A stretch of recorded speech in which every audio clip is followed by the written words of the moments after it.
What is shaking, everybody? Welcome back to Turntable Tales.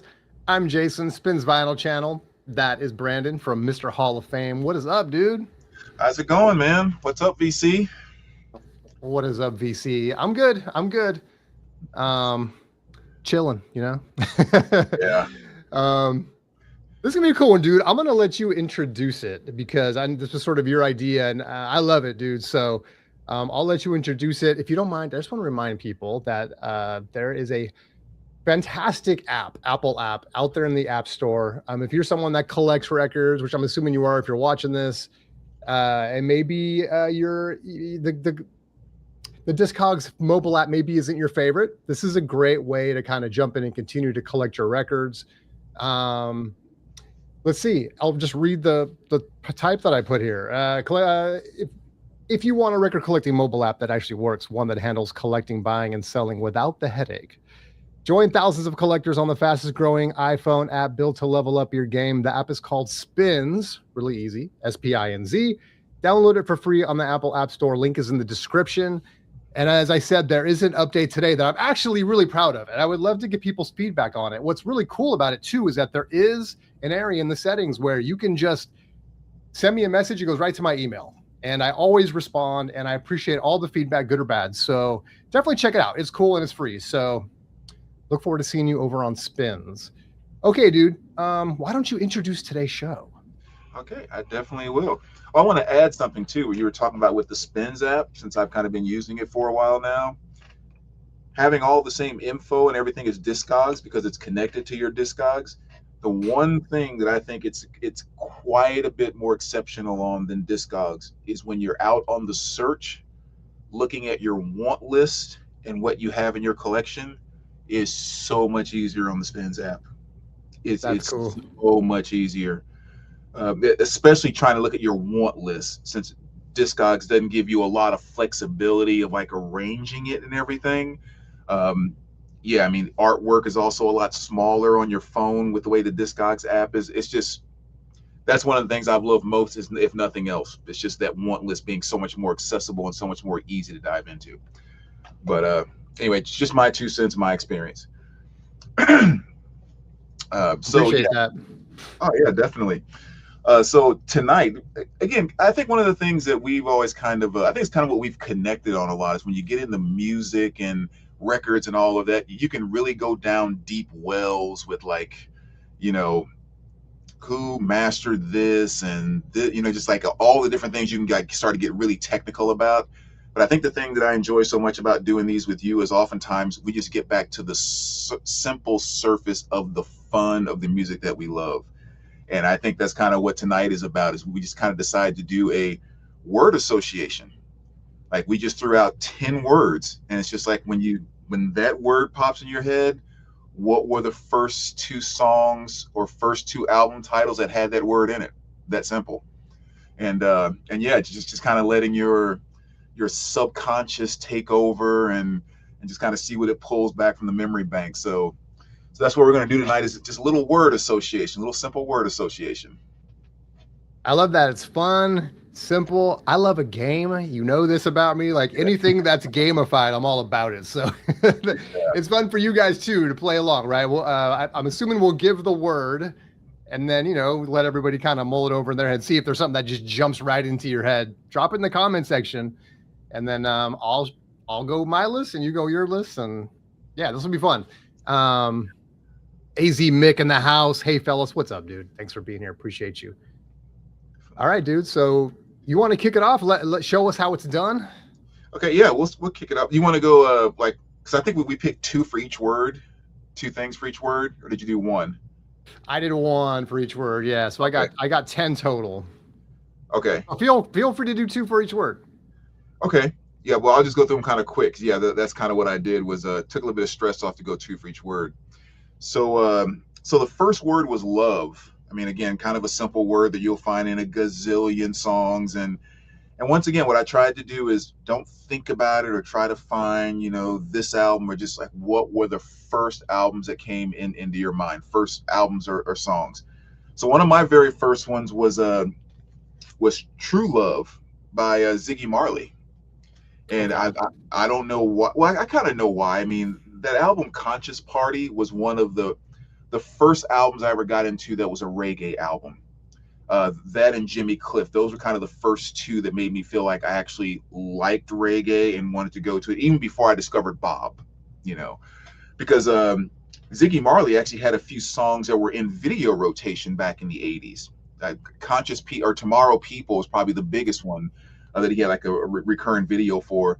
But yeah, I love that song so much, so I got the album, the Conscious Party album, and that song, New Love, is just one that just kind of just sticks in my head. You know, just the way he says it with his little, you know, reggae accent and all of that. So that's what I picked for Love. Oh yeah, you said Ziggy. At first I was thinking Bob. You said Ziggy. That's right. I got to see Ziggy open for the B-52s way back in like 90 or 91, whenever it was, in the Bay Area in California. It was cool, dude. Yeah, it was cool. So yeah, that's a good pick, man. Yeah, because I think that Conscious Party album came out like 88, 89. So I mean, that was like, for me, that was kind of his peak in terms of his stuff that I liked. Mm-hmm. And then the second one that I picked too, I actually pulled the album out for this one too, is Little Survivor, Is This Love? You know, another one of those just big, awesome 80s, you know, kind of guitar rock type of ballads or whatever. But I mean, Survivor gets really lost with, you know, Eye of the Tiger, and everyone kind of knows that. But when you start diving into their discography, you know, like Is This Love, I Can't Hold Back, I mean, just all kinds of great stuff. But yeah, that's their release from 86. So Is This Love, classic track by them, and that was the first one that popped in my head. Cool. Yeah, two great picks, dude. Yeah, this was, you know, like you said, there's so many to go with here, and you can't overthink it. Just go for the first one. But what's so crazy about this is that when you sent me this list, which you picked 5 words and I picked 5 words, but when you sent me your 5, I was literally humming and singing in my head, All You Need Is Love by the Beatles, you know? Just that great John Lennon, you know, just what they were so great at, especially during that era, was like just the simplest sort of lyric, and just proving that like you can make a great song with a simple riff, a simple, you know, lyric and stuff. And of course he went on and did more of that stuff when he went solo and stuff, but I just love that one. I love the video of it, where they're on stage playing and all the people are around him and stuff. And I love at the end where he comes in with She Loves You, yeah, as it's kind of playing out the song and stuff. I wonder what, like, was that like, did he plan that, or was that like off the cuff? It's pretty cool how he kind of came full circle right there. So yeah, it's a great tune. I love that one. So as soon as you said it, dude, I was like, yes, All You Need Is Love. Got to go with that one. Nice. All right. Got what's up, Nick, man? Thanks for being here, dude. And Mark Glassman, what's up? Thanks for being here. All right. So the next word is mystery. That was the next word. And again, I pulled a couple for this one as well. And just going with the first thing that kind of came to mind. And I'll actually show this. I did pull these two up here. Sarah McLachlan off her album Surface. And it's the song Building a Mystery. That was really the first song that brought me to her, and this is her release from 1997. Sweet Surrender was another great track off of here too. But yeah, that Building a Mystery was kind of cool because, you know, she kind of had like that laid back 90s, I don't know if you call it indie, or I call it like Lollapalooza voice is what I describe it. That's a good way to say it. Yeah, that's kind of the way I describe it. But and like it's kind of a sweet song, but there's also something that's kind of mysterious about it, almost like Salem witch trials, kind of weird about it, even though it's kind of the most smooth, normal, straightforward type of thing, you know. And maybe it has something to do with the lyrics, you know, where she's talking about you live in a church where you play with voodoo dolls, you won't give up the search for the ghost, you know, all that kind of stuff. I think maybe they kind of add a little bit of mystery to it because it wasn't just all like straight love song type of stuff. But yeah, really, really great track. And as soon as I said mystery, that was the first song that popped in my mind. And like I said, since I did pick 2, the other one is my boy Billy Ocean. Love me some Billy Ocean. Mystery Lady. That's That's my jam right there. I mean, it's it was off his 84 release, which of course was the one that had Caribbean Queen and Lover Boy, you know, kind of the gigantic hits. But again, as big as those hits were, it's the B-sides on this album that just make it. I mean, in my opinion, the B-sides were 10 times better than the hits. And one of those B-sides is the song Mystery Lady. I mean, that song is just Billy doing his thing, man. Absolutely love it. So if you're not familiar with that and you are a Billy Ocean fan for some reason, you don't know that song, Mystery Ladies, one to check out. I mean, Billy Ocean, dude. I mean, I think he's so he's awesome, and I would say he's extremely accessible. Like, I think because of that, it's kind of weird that you don't hear about him as much anymore, because he just wrote hella hits and was huge at that time and stuff. And it's interesting that, like, I don't know, you don't really hear about him all that much, and very mainstream, but very good, you know, like he was just a hit writer, man. And so anyway, yeah, love Billy Ocean, dude. Yeah.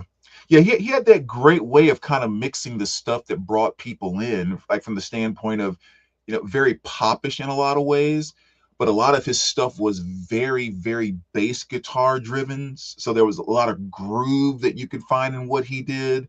And then, of course, like, you know, having that little bit of an accent. I mean, you know, kind of that, I'm gonna say she's not Jamaican, but just kind of that Caribbean type of accent. I mean, all that stuff just kind of lends to, you know, girls screaming and buying all your freaking records back in the day and all of that. So yeah, great stuff. Love Billy. Absolutely. All right. So for me, was it you picked two, right? That was your two? Okay, so for me, I had to say that, okay, so we're going back to back, same band. So if you've been following, you probably know what I'm about to say. And this was just, I have to admit, like, I struggled to pick something other than this song, and I didn't want to look anything up. So of course I'm going Magical Mystery Tour on this one. Which honestly, before I got really into the Beatles, like, you know, in the mid 90s, whenever they started doing, like, they did like their #1 CD, and like they did like they were doing that series on HBO, whatever that was. I don't know, it was on TV. There was like that series and stuff that it was like, that's when I was kind of like, oh my God, I actually like Beatles music. And I hadn't really heard it that much before. I mean, I didn't identify what I was hearing on the radio as like the Beatles. I wasn't like a Beatles fan or anything. But Magical Mystery Tour is one of those songs that you heard. I mean, if you were out there, you know, bopping about, you heard it just as much as, like, you know, Love Me Do or whatever, you know, on the radio and stuff when they were playing that. So yeah, man, great tune. Love that tune. Cool album. One of their probably, I don't want to say obscure, because the Beatles fans know this album, but it is more of like this came out. The interesting fact is that, like, when I was selling records on Whatnot, is that a double, guess, correct me, was it a double 7-inch? I think or a 777, whatever it was, but it came out as like and then they put it out as the album also. But when I saw that, I was like, oh, that's interesting, you know. And it was cool to see that format for this album and everything. And so anyway, I had to pick Magical Mystery Tour. Love that song, and it's definitely got mystery in the title, so it works. Nice. All right, so moving on to the next word, which the next word was home. That was the next word. Another one that was, you know, kind of I wouldn't say well, it's kind of funny, because when you first think about it, you think it is easy, and then when you actually, like, start diving in, it's like, wait a minute, I can't think of anything. You know, like that type of feeling. But I think one of the most obvious ones, I mean, Take Me Home by Phil Collins. Oh yeah. I mean, just such a great, I guess what you call it, almost a power ballad. I don't know exactly where that fits in. Love that song to death. One of the most disappointing things to me is when the NCAA, like during the basketball tournament each year, the March Madness, they used to always go out after the championship game with the song Take Me Home by Phil Collins. And somewhere along the line, they switched it to One Shining Moment, which I freaking hate. And not even so much because I hate the song One Shining Moment. It's just the power of, and just kind of the aura of that song of Take Me Home by Phil Collins. It just seemed to capture the moment so much more to me. And yeah, like, it really bothered me when they made that switch. And I'm almost like hoping each year they'll change it back, knowing they're not going to. I mean, it's just, but you just crank it up and turn down the volume on your TV whenever that part comes on. pretty much, right? Yeah, turn it down and put the CD in and just start listening to that instead. So exactly. Yeah, so that's what I went with for home is Phil Collins. Nice. I'm also curious to see if we picked the same song on any of these, so we'll see. Yeah, me too. I was actually thinking that might be one of them, but what did you pick for home? So for me, I picked so by the way, you said, I know it can be tough when you're like on the spot trying to think of stuff, you know what I mean? Even if it's the simplest thing when you're going about your life, but when you're like going to do a video, it's like, why can't I think of anything? Your 5 actually came easy to me. And for whatever reason, the 5 words I picked, I was like, wait a minute, why did I pick that word? They seemed easy, but anyway, home immediately made me think of the song Home by Depeche Mode. Wow. Which is fantastic. I forget what album that's on. It's on one of the post Songs of Faith and Devotion records that came out.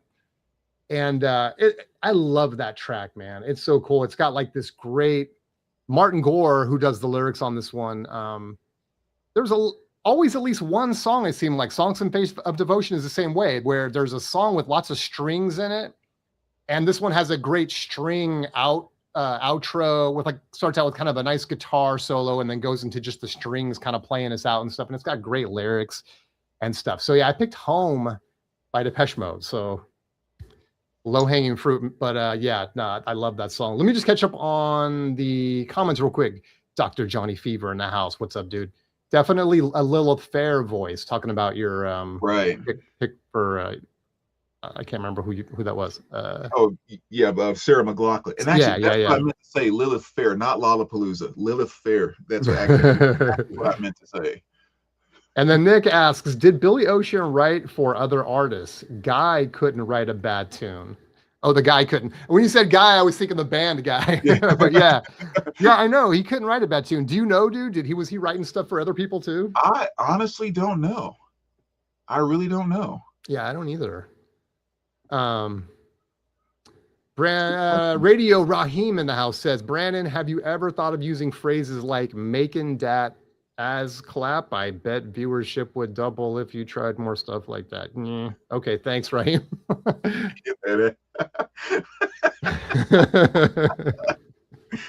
We've talked about that. We're probably not going to go that direction. Maybe we'll do like late night with turntable tales, you know. We each have a cocktail first or something. Yeah, we can do a making it as clap. I'm sure I got something that fits in that realm. Oh, I'm sure you got a lot of stuff that fits that. Sorry, I was slowing down because I was like, wait a minute, where is this going, Radio, right? Okay, no, that's good. That's good. All right, Jeff McCormick, Home Sweet Home. Okay, good home tune right there. That was one. Mr. Lavelle in the house. What's up, man? Thanks for being here. Home is from Ultra. That's right. Ultra. Underrated record, dude. Oh, I know, gosh, yes. Even when David Gaughan was interviewed and he talks about those couple records that came out after Songs of Faith and Devotion and was kind of downplaying it, like, yeah, we made a couple of bad albums. I'm like, what? Dude, no. And it's funny, like, did the critics get in his head or something? Like, you know what I mean? It's like, no, man, you made great albums. Don't listen to haters. You know what I mean? Yeah. But yeah. Ultra is one of my top 3 Depeche Mode albums. Really? Okay. I mean, it's like there's not a bunch of up-tempo stuff on there, but it's just heavy, thick, and not dark, but just like intense. I mean, that is a fantastic album. It's just the cover itself is just kind of like that metal core, melted type of thing. Yeah, it could have been like a Tool album cover or something. Right. Yeah, it's almost like Tool being a little. Tool makes not a love album. Maybe for Tool it would be a love album. I mean, it's that same level of heaviness. I mean, that's a fantastic album. Like I said, one of my top 3 without question. I know number 1 is probably Black Celebration. What's number 2? Or am I wrong? Yeah, I mean, I always kind of bounce around because like it's hard not to go like between Violator, wanting to put that one there, but then I'm like, but Strangelove, that was the very first song that brought me to Depeche Mode, and it's so that's kind of ingrained as the mold. So now I want to go to that album, but I would maybe say Violator. I mean, I feel comfortable putting that in there. Yeah. Hard to go wrong there. Yeah. Swift-O-Matic in the house. What's up, Swift? Thanks for being here. Okay. So sorry, I wanted to catch up on that, but I think did you have a second home? Did you say 2 of them? Well, no, we're good to go on home. Okay. Yes. So we can go to rock. Rock. So next one, title of the album or song, for those that are just joining, needs to have the word rock in it. Right. And yeah, there were 2 that I picked for this. I mean, one I'll just flash kind of really quick so everyone kind of knows, you know, I Wanna Rock by Twisted Sister. Again, really kind of the album that brought me to all things glam, metal, hard rock, and everything back in the day. So again, kind of have to show that one.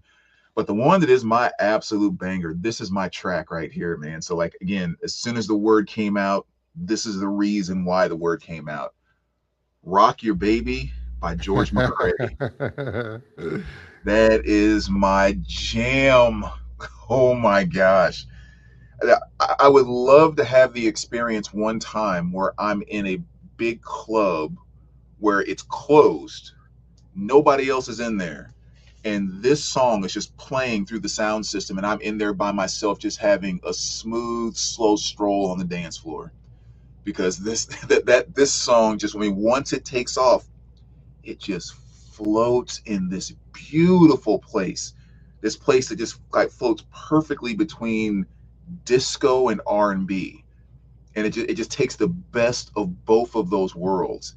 And even when you see like the video, I mean, this came out in like 1974, so it wasn't like, you know, music video, but like him performing it, like the way he performs it just demonstrates what makes the song so freaking amazing, because he's barely moving, little soft side steps, his eyes are just kind of closed, he's drifting off, and you just look at him, it's like that is the feel, that is where that song takes you. And I freaking love it.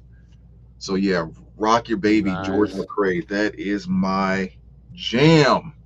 Cannot stress that enough. I gotta check that out, dude, because I am not pulling that up on top of my head, man. Ooh, that's my jam.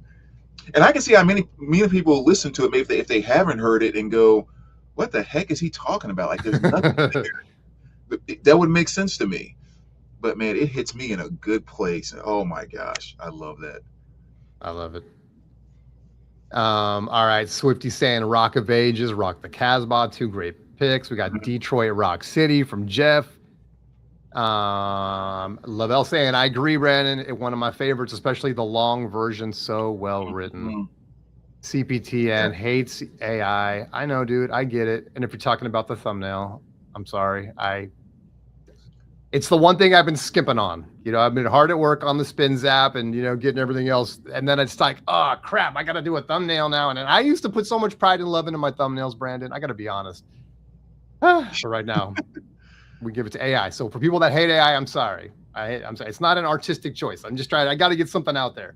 All right. So rock. Okay. So for me, rock, we're going to go with my boy MJ. We're going to do a little off the wall. And we're going to go with Rock With You. I love that. It's kind of almost a slow jam, a little kind of a mid-tempo jam, you know.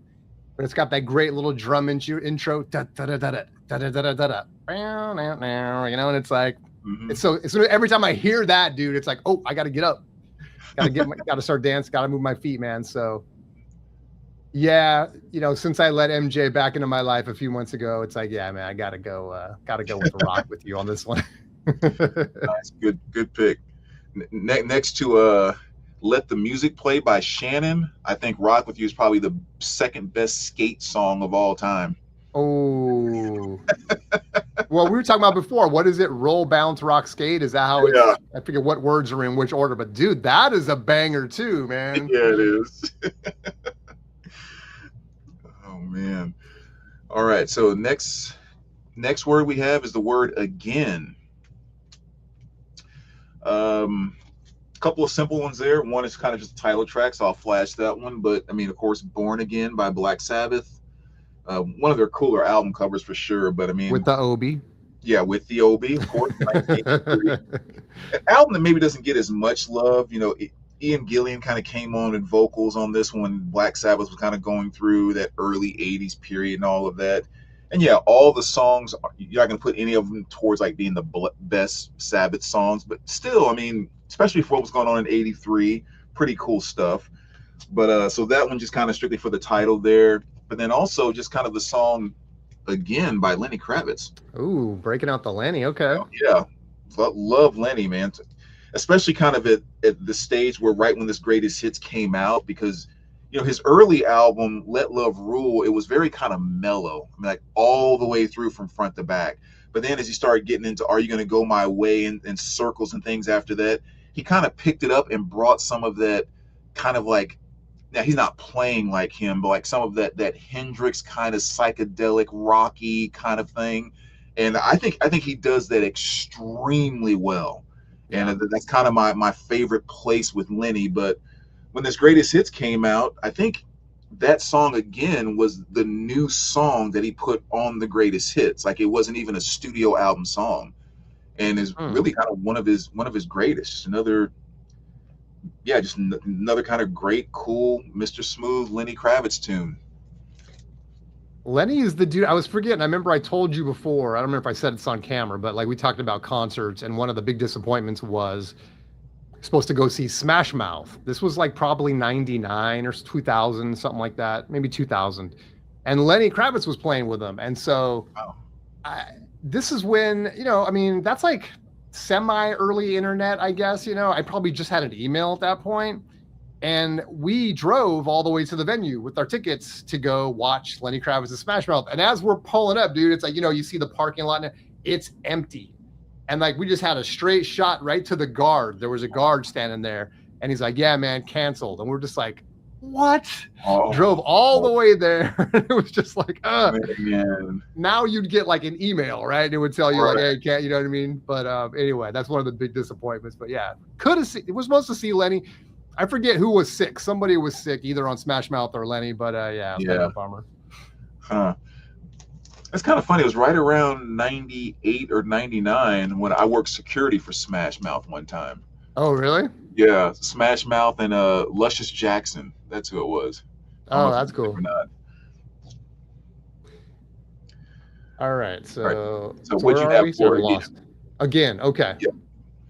So this is another one again. I was saying your list was pretty easy for me. This is the last one on your list we got 5 down, 5 to go. And for me, we'll wrap up your list with a tune that I just been obsessed with lately, man. And not lately, the last 2 years probably. And I was like listening to that thing over and over. And it's Tears for Fears and it's Break It Down Again. Oh yeah. Yeah. God, it's such a great track, man. And Tears for Fears, really, I guess it's Tears or just Fears. There was only one guy. They'd split up at that point, but they, for whatever reason, was still Tears for Fears on this album. Mm-hmm. And yeah, Break It Down Again, man, just a fantastic song. I was so inspired by it. I made like a little video on Instagram using that as like the backtrack and stuff because I just love it. It's got everything. It's a great tune. It's fun to sing to. It's got great lyrical content and all that stuff. So yeah, Break It Down Again. One of the great songs that they did not together. Like I think you would expect that, these albums are just gonna suck, but I mean, man, that song is so good. So yeah, that's my Break It Down Again, Tears for Fears. Yeah, I mean, after you leave Songs from the Big Chair, after you leave that album, that's my favorite song by Tears for Fears. Yeah, Break It Down Again. Man, it's so good, dude. That's a good pick. Let's see if we got some more. We got Michael saying hello. What's up? Swifty says Born Again. Fire. Yeah, of course. Born Again. Great pick. Carlos. Hola. Good to see you. All right. You're up, dude. All right. So now we're on my 5. Yes. Now we're going to Time. I actually do have to show both of these. Well, I guess I don't have to really show this one because everyone kind of knows that, One More Time by Daft Punk. Oh, yeah. It's a good one. Oh, yeah. The word is time, right? So. Yeah, One More Time in there. It really is a great song too. I mean, I love the celebration aspect of the song. Yeah. I remember when I used to bounce in a club, back in the day, and certain different events and nights they would play that song, and it really was just kind of like a fantastic, almost joyous moment in the club. Because I really do have this thing about music that. And you typically, I typically find it more when I'm diving into stuff like Sly and the Family Stone and things like that, that there's music that it feels like celebration music to me. Like it's Yeah. just about building up spirits, a joy, a energy, and it's truly meant for people to do nothing but just celebrate together. And like I said, most of the time it's kind of the Sly and the Family Stones type of stuff, but that's one song on kind of the pop side or the electric side, whatever you want to say, that actually brings that same feeling to me. So that's an awesome track to me. Yeah. On the other side with Time, any chance I get to show this album, I'm going to show it. Bam! I was like, where's he going? I had a few in my head. Oh, had to put this one on screen again. And of course, the track is Love Will Turn Back the Hands of Time. So good. So freaking cheesy. It's so good. Oh man. Yeah, I'm not gonna dive into it because again, I'll ramble on forever about this album, but I love this soundtrack. It's so good. I'm just waiting until I'm in the right mood to see that film, because I know it holds a special place in your heart, and so does the soundtrack. And it's like I want to make sure that I'm in a good place because I want to like it as much as you do. So, gosh, I mean, I wish you would, but I very much doubt it. Well, there's like 15 of us in the whole world that like that. Well, honestly, I can't even say that I've watched the first Grease, like where I just sat down and watched it all the way through once. Like I've caught scenes and come in the middle or whatever, and never really sat down and watched it. So maybe I'll do a twofer. We'll do a double feature or something. Oh, that's good, dude. Revolution Earth B52 says, anytime you want to channel B52s, I'm all about it. In fact, when you were talking about just feel good music, I mean, B52s, I mean, that's my go-to right there also. Mm-hmm. Dr. Johnny Fever comes in with Time After Time, Cyndi Lauper. That's one that popped into my head first, and I'm like, I got to dig deeper because I thought I thought you might pick that one. So I was like, and then Swifty with Time Stands Still, Rush. I love my Rush, but I can't picture that song on top of my head. Oh, that's a great track, especially the live version on is it Show of Hands or whatever that is. Great song. I'm gonna spin that as soon as we hang up. Yeah, really good. Yeah, the first thing that popped in my head was Time After Time with Cyndi Lauper, and then just Time by Culture Club, and I was like, okay, that's a little forward. So just maybe think about one more thing. Get one more. Yeah, I was trying to figure out how to get the time in there, and I'm like, I didn't know if we were trying to pick titles here, so that wasn't gonna work. That's the first thing I thought of, man. Moore's Day and the time. That would work. I got another one that I think is just as good, man. So we're going to go, what is it, 84, 85. One of the greatest 80s movies of all time where the whole theme is time. Oh. And we got Back in Time, Huey Lewis. Woo, got to get back in time. Love that song, dude. Love all that Huey Lewis stuff. Love all of the soundtrack on the film. It's almost hard to separate those two things I've talked about in the past, man. I think about Back to the Future. I think about Huey and vice versa. Like they're just so symbiotic. So yeah, man, had to go Back in Time on that one, man. Nice.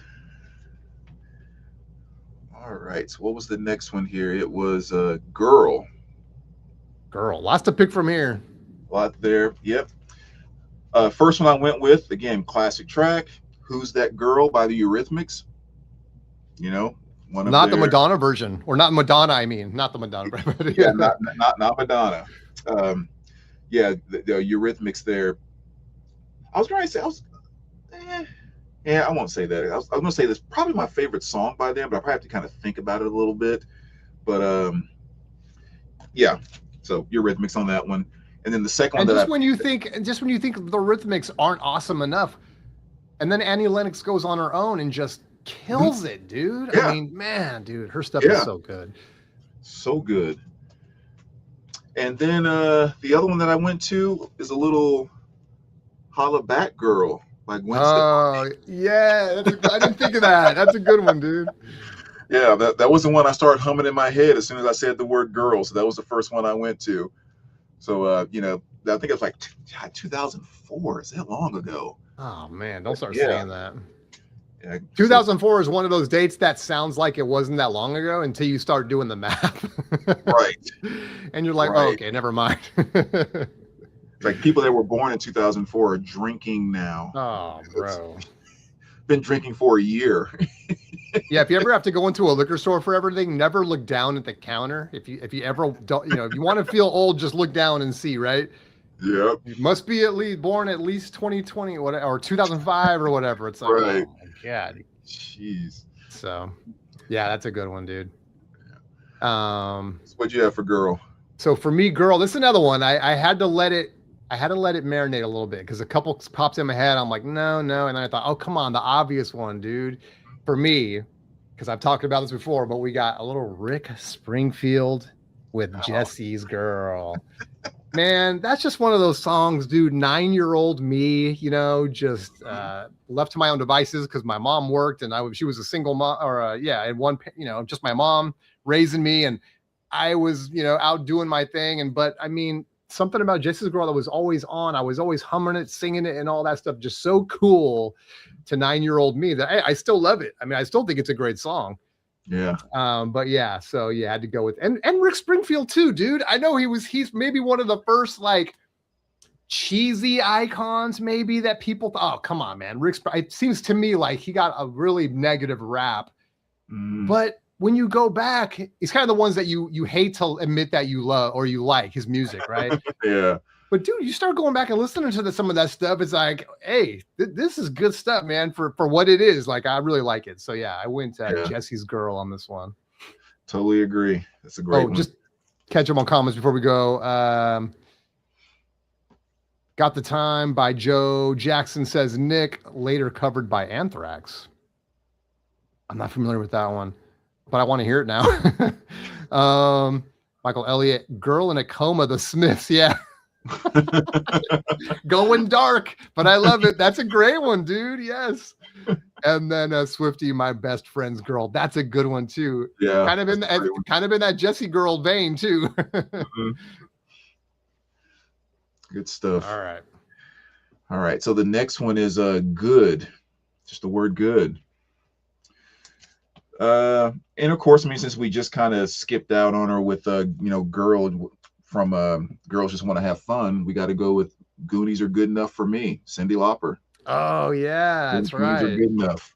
Another great one too. Fun album, great display of her voice. I mean, the whole chorus of that just kind of shows that thing that made her voice so special, and I think she really demonstrates it in that song. Yeah. Then the very first one that came to mind was the song just Good by Better Than Ezra.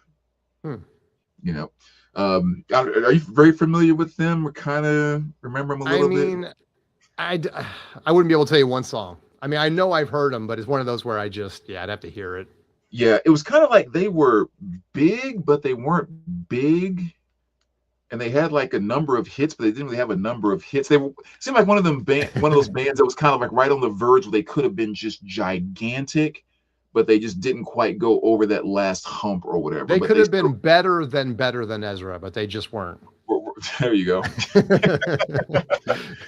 But I remember seeing them live back in late 90s, I think. And it was a really good show. That means people didn't show up, so it wasn't like all crowded and everything, but they put on like a really good show. But I mean, the song Good, it's just a great track by them. All right, I'm gonna make a note of that one. Just to keep going, we got Swifty, go with another car song, Let the Good Times Roll. Dang, that's good, man. 2 cars back to back too. I love it. And then we got Michael and Good Thing, Fine Young Cannibals. Oh, Fine Young Cannibals, dude. That's one of those bands I never think of, but whenever I think of their name, I'm like, yes. Yeah, I love the Fine Young Cannibals. I mean, love so much of their stuff, whether it's like Suspicious Minds, She Drives Me Crazy. That song Good Thing, I still cannot figure out for the life of me why that was such a hit. And I can't process what made it great. And I don't know why I can't feel that song. But that was a huge hit for them. That's so funny you say that.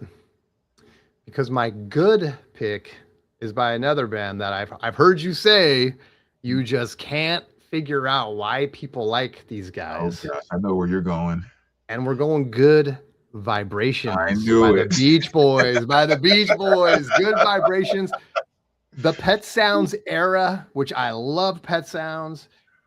Good Vibrations, and again, I'm not gonna pretend to be an expert, but this maybe came out as a single or something at that same time. But man, dude, dude, I mean, look, so I'm someone that my dad loved the Beach Boys. All he could talk about was the Beach Boys, this Beach Boys, that. Of all the stuff he passed on to me, great bands, late '60s bands.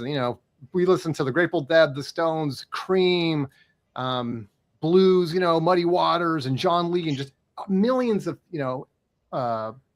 tunes he turned me on to and stuff. I just never caught on to the Beach Boys until literally about 10 years ago, dude. And I'm like, I gotta hear Pet Sounds. I gotta see what everyone's talking about. And it was the right time, the right album. And this is kind of what you need sometimes, right? You need the right entry point so that you don't get turned off. It was so perfect. And I'm like, oh my God, it's all I listened to for like a month was Pet Sounds. I'm just so happy that I caught it during that time. And Good Vibrations, dude, it's so good. So anyway, my good song is Good Vibrations. Maybe I need to go back and listen to it again, because again, I've never really I have like a Beach Boys greatest hits, like some of the basic greatest hits I do like and all that, but it's just kind of like whenever people even talk about Pet Sounds, I just want to start breaking stuff. I mean, it's so different. If you're listening to like their greatest hits, like all the surfer music and stuff, I mean, Pet Sounds is a completely different deal. Sometimes it helps too. Like I might have watched like a documentary or read a little something about it and stuff. And sometimes just having a little bit of kind of get you motivated to be like, okay, let me go check this out now. So maybe something like that would help. But and it's I think it's a super introspective album, and not just in the writing, but in the experience of it. And for me, it was like, it's just one of those deals where, you hear something and you're like, oh my God, it's like he's talking to me, you know what I mean? And stuff. And so I really related to the music. And so that's another reason why and so, for people that don't relate to it, maybe they don't see, what's the big deal, Yeah.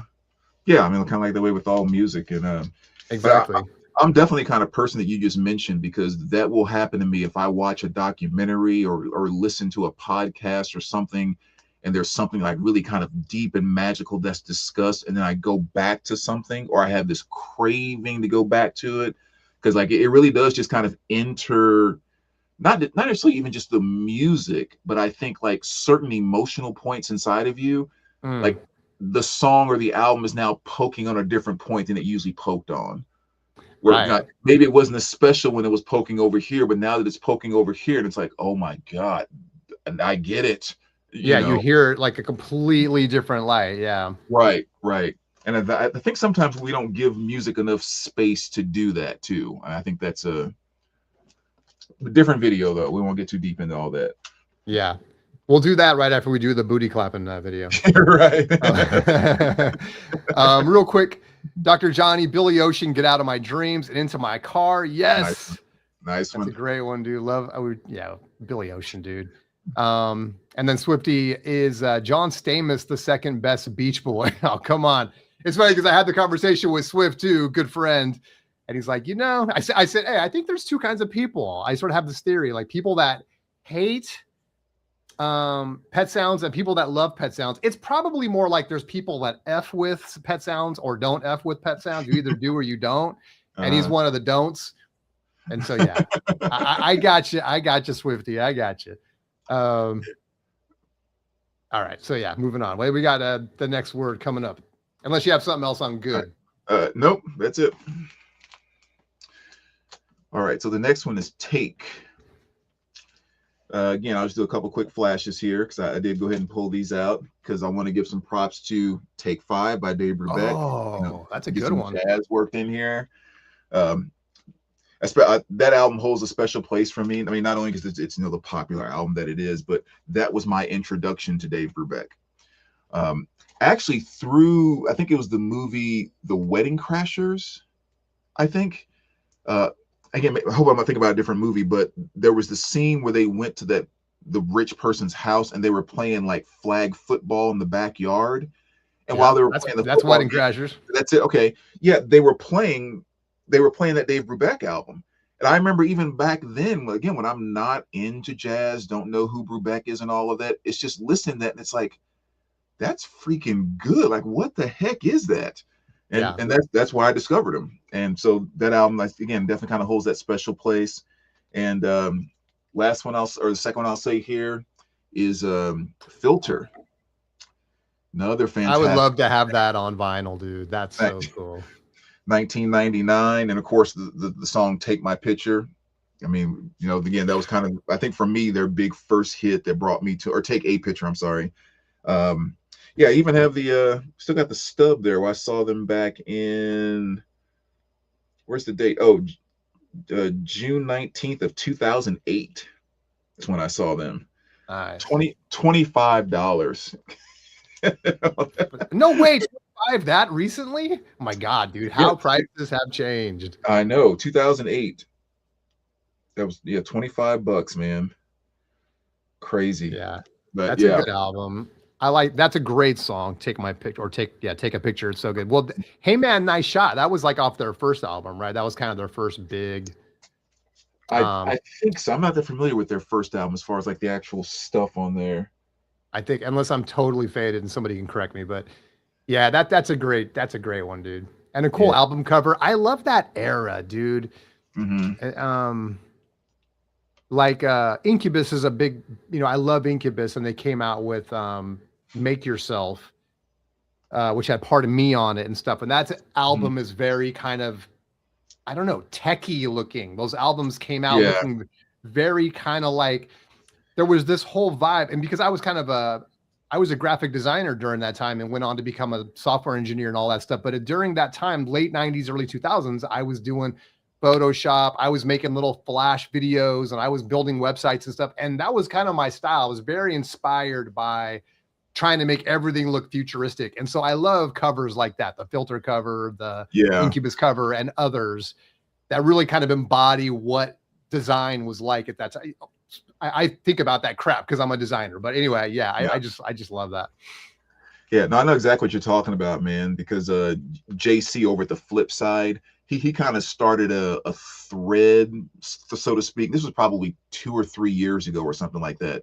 But basically, it was just 90s forgotten albums. And you just did like a quick video about one album.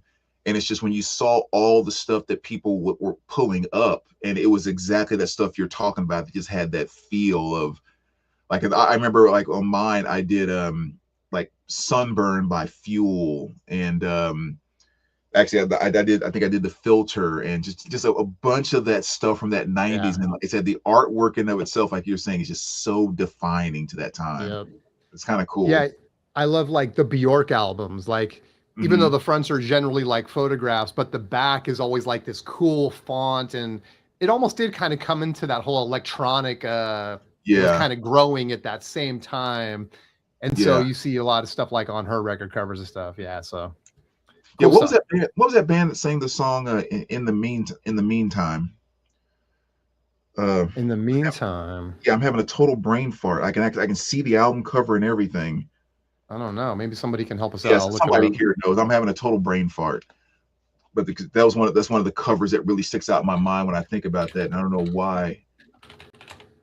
In the meantime, Space Hog. Yeah, Space Hog. Jeez, yes.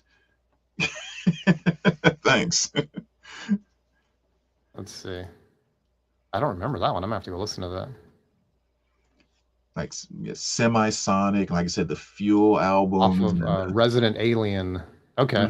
Right. I see it now. Okay. Yeah. Cool. Yeah. Oh my gosh. Sorry, my screen keeps like taking over. Okay, there we go. All right. Did I go? I forget where we are now. Let's see. No, you're on take.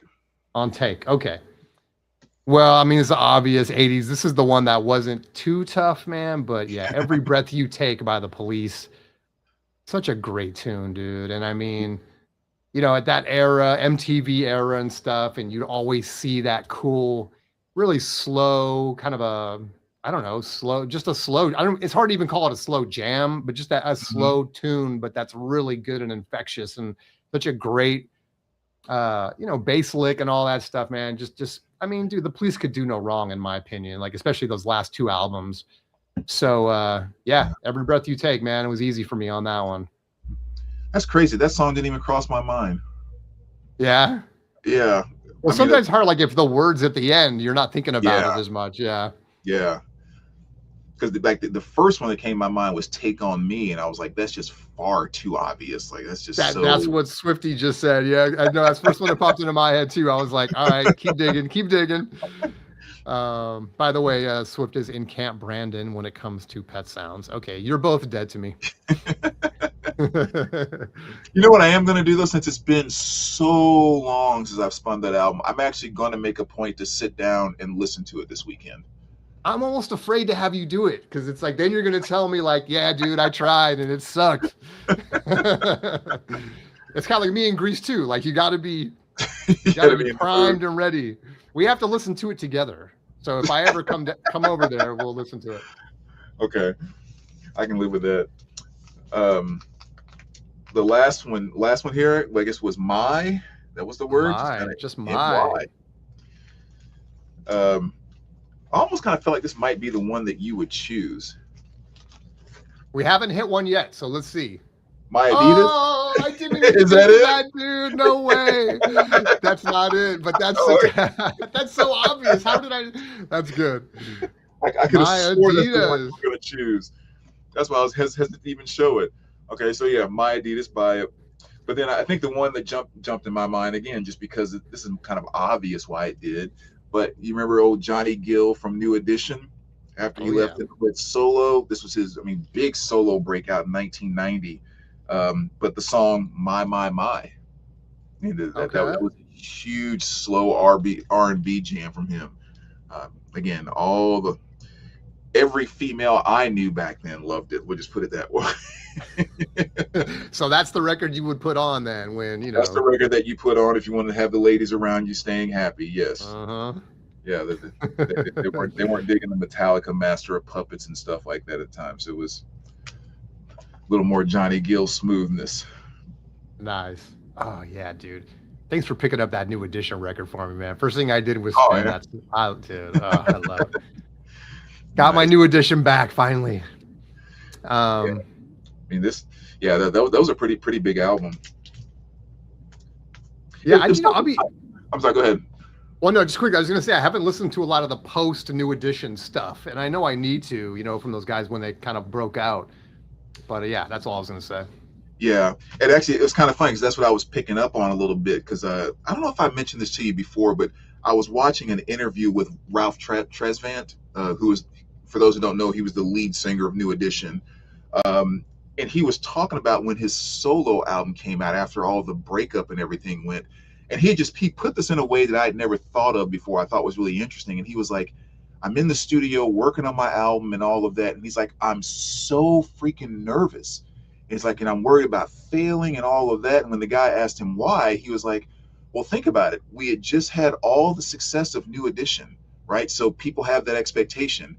And he's like, even then, what I'm competing with now is not only the New Edition breakup, but now Belle Biv DeVoe and Poison is bumping out of every speaker everywhere you go. Bobby Brown, My Prerogative, Every Little Step, bumping out of every speaker everywhere you go. My, Love You the Right Way. He's like, everybody in the group is just dropping bangers all over the place. And now it's like, where's your album? and like, that is pressure. Yeah, the way he was talking about that, I was like, man, I've never thought about that. But the last guy to go, that would have been some tremendous freaking pressure to try to live up to that. Yep.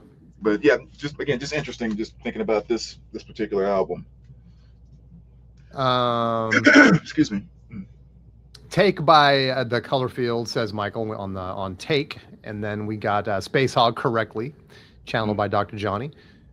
Greetings from Tokyo Record Style. What's up? Welcome.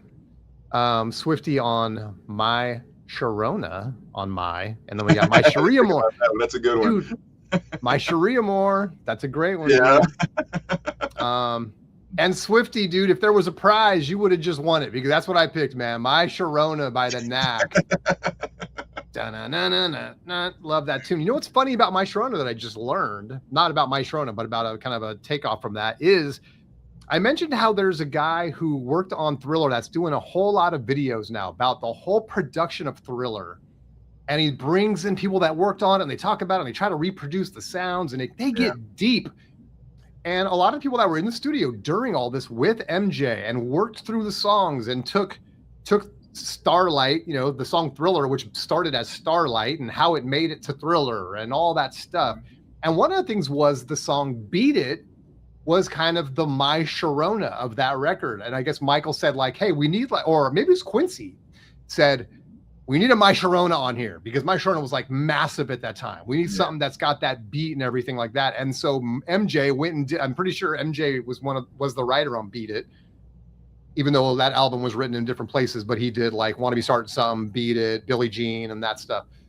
And so I thought that was interesting that he was like, had Sharona in his head, like, okay, we need a My Sharona. And then MJ goes and writes Beat It. I'll just go write Beat It real quick, you know? So that's pretty cool. And then of course, Eddie Van comes in and does the guitar solo, and the rest is history. And then the guy, you know, the Toto guys that worked a lot, not to go down this rabbit hole, but you know, that did a lot of the stuff on there. Someone's gonna kill me. What is the guy's name? The lead guitarist in Toto, that he did the guitar parts in Beat It, but didn't do the solo. Obviously, that was Eddie. But anyway, it's cool. I love going down the rabbit hole, and I love that they're really digging into the whole Thriller production and stuff, because it's just a lot of cool stuff. I love the part they were interviewing him, and he was talking about how he changed around the riffs getting to what Beat It became. Yeah, and like, it's just so interesting to act, because you really do feel like you're there as part of the process with the amount of detail they talk about with it. I know those have been very good. And just offhand, like, oh yeah, that was me playing the bass on that, or that was, you know, I rewrote the drums on that, or, you know, just, you're like, what? It's just, yeah, it's crazy. Because you almost think of, it's funny, like when you're growing up as a kid and you hear these records, you just think Michael Jackson just played all the instruments and wrote it and sings it. You know, it's like, you don't know. Like, I didn't know. Yeah. You know, I'm like 12 years old or whatever and stuff. And then when you start to hear, like, wait, you know, oh my God, what's the song that was written, the famously written by the guy from Toto, the Africa? I'm just blanking on right now. No, the MJ song on Thriller. Why am I spacing out? I know the lick in my head, but I can't think of the title of it. Anyway, when I heard that, it was kind of crazy. Human Nature. Oh yeah, yeah. Another great story, right? Anyway. Topic for another video, but My Sharia Moore, another great one, dude. Gotta love it. Then we got, did you check Ralph Tresvant for Sensitivity? Says Radio Raheem. Yeah, you know, man with sensitivity. That was kind of his big hit, I think, on his first debut or his first solo album, wasn't it? I'm not familiar, but yeah. With you can help us out on that one, Raheem. And then we got Dr. Johnny Fever, My Baloney, Weird Al, yes, of course, My Baloney, and of course famously did Eat It, Michael Jackson's Eat It, since we're talking about Thriller, and still doing his thing, right? He's funny. And in fact, you want to see something funny? Go, first of all, do you guys know who Nardwuar is? Because Nardwuar is this guy that's been interviewing people since like the early 90s. He's really goofy. He's really got this shtick that he's been sticking with for like 30-something years. He interviews Weird Al, and it's one of the best interviews in my opinion. Weird Al just hangs with him and is funny and stuff, and it was really cool. I was like, my favorite Nardwuar interview is people that know, you'll know if you guys have heard of him, you know what I'm talking about, but maybe not a lot of people have come across Nardwuar yet. Let's see, Steve Lukather, thank you. Yes, guitar player from Toto, yes. Says Dr. Johnny Fever and Tokyo at the same exact moment. You guys got it. Rip Victor Willis, lead singer, Village People. Oh. Yeah, he passed away today. I didn't know that. Yeah. We lost the cop. Is that who he was, the cop? Yeah, he was the cop. It kind of sucks. I guess he was like 74, 75, something like that. Kind of sucks, man. I heard that on the news when I was driving towards the office today, and I just had that thought. It's just like, you know, we're at that time where just every single one of our freaking, you know, cultural heroes are just gonna be going day after day after day. And I mean, they're all 70. Like they said, that same announcement that Danny Glover is like suffering from like Alzheimer's or something like that. He got diagnosed like 3 years ago. I mean, he's 80. So it's like, well, yeah, he's 80. It's just like they're all getting old and all passing. Well, that's what's crazy when you still see people going strong like Mick Jagger or Paul McCartney, and you think like, man, dude, these guys are up there, and they're not just still alive; they are thriving. Mhm. And so it's kind of crazy, but good for them, man. Whatever they're doing, give me some of it. Yeah. Um, all right, well, that was our list. All 10. Love, Mystery, Home, Rock Again, Time, Girl, Good, Take, My. So good stuff.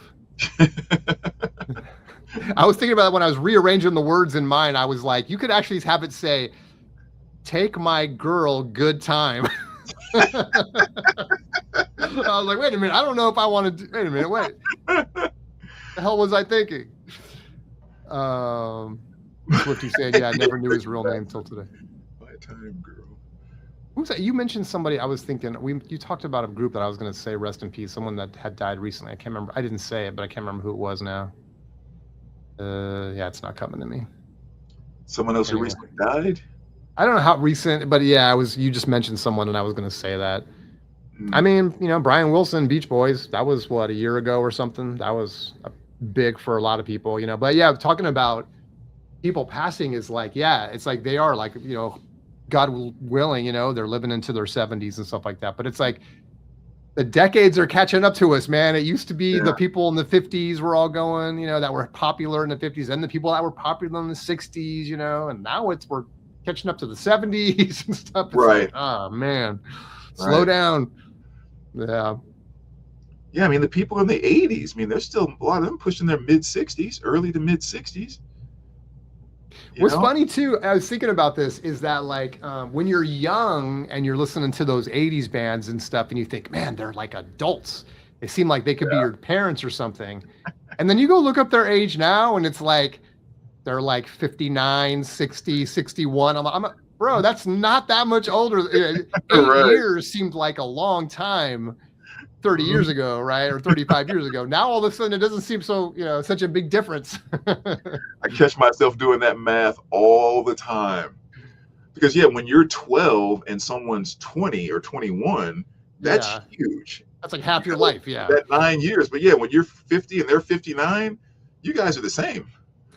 I know, dude. It's like, wait a minute, me and Robert Downey Jr. Wait, what?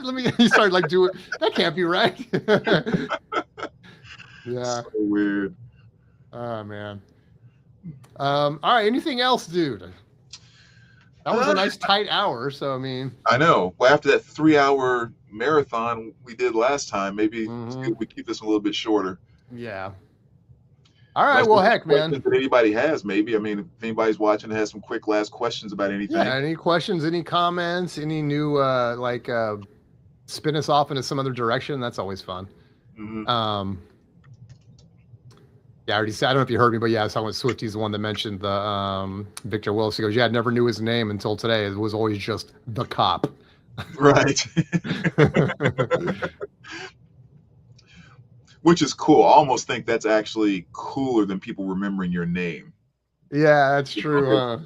It's one thing to say, like, I did this and this was my name, but when you create something in pop culture to the degree that it's just like when you say cop and Indian, and it's like, okay, that's, you guys own that. Like, you created this character that's just, it imprinted itself on people's lives, and you own it now.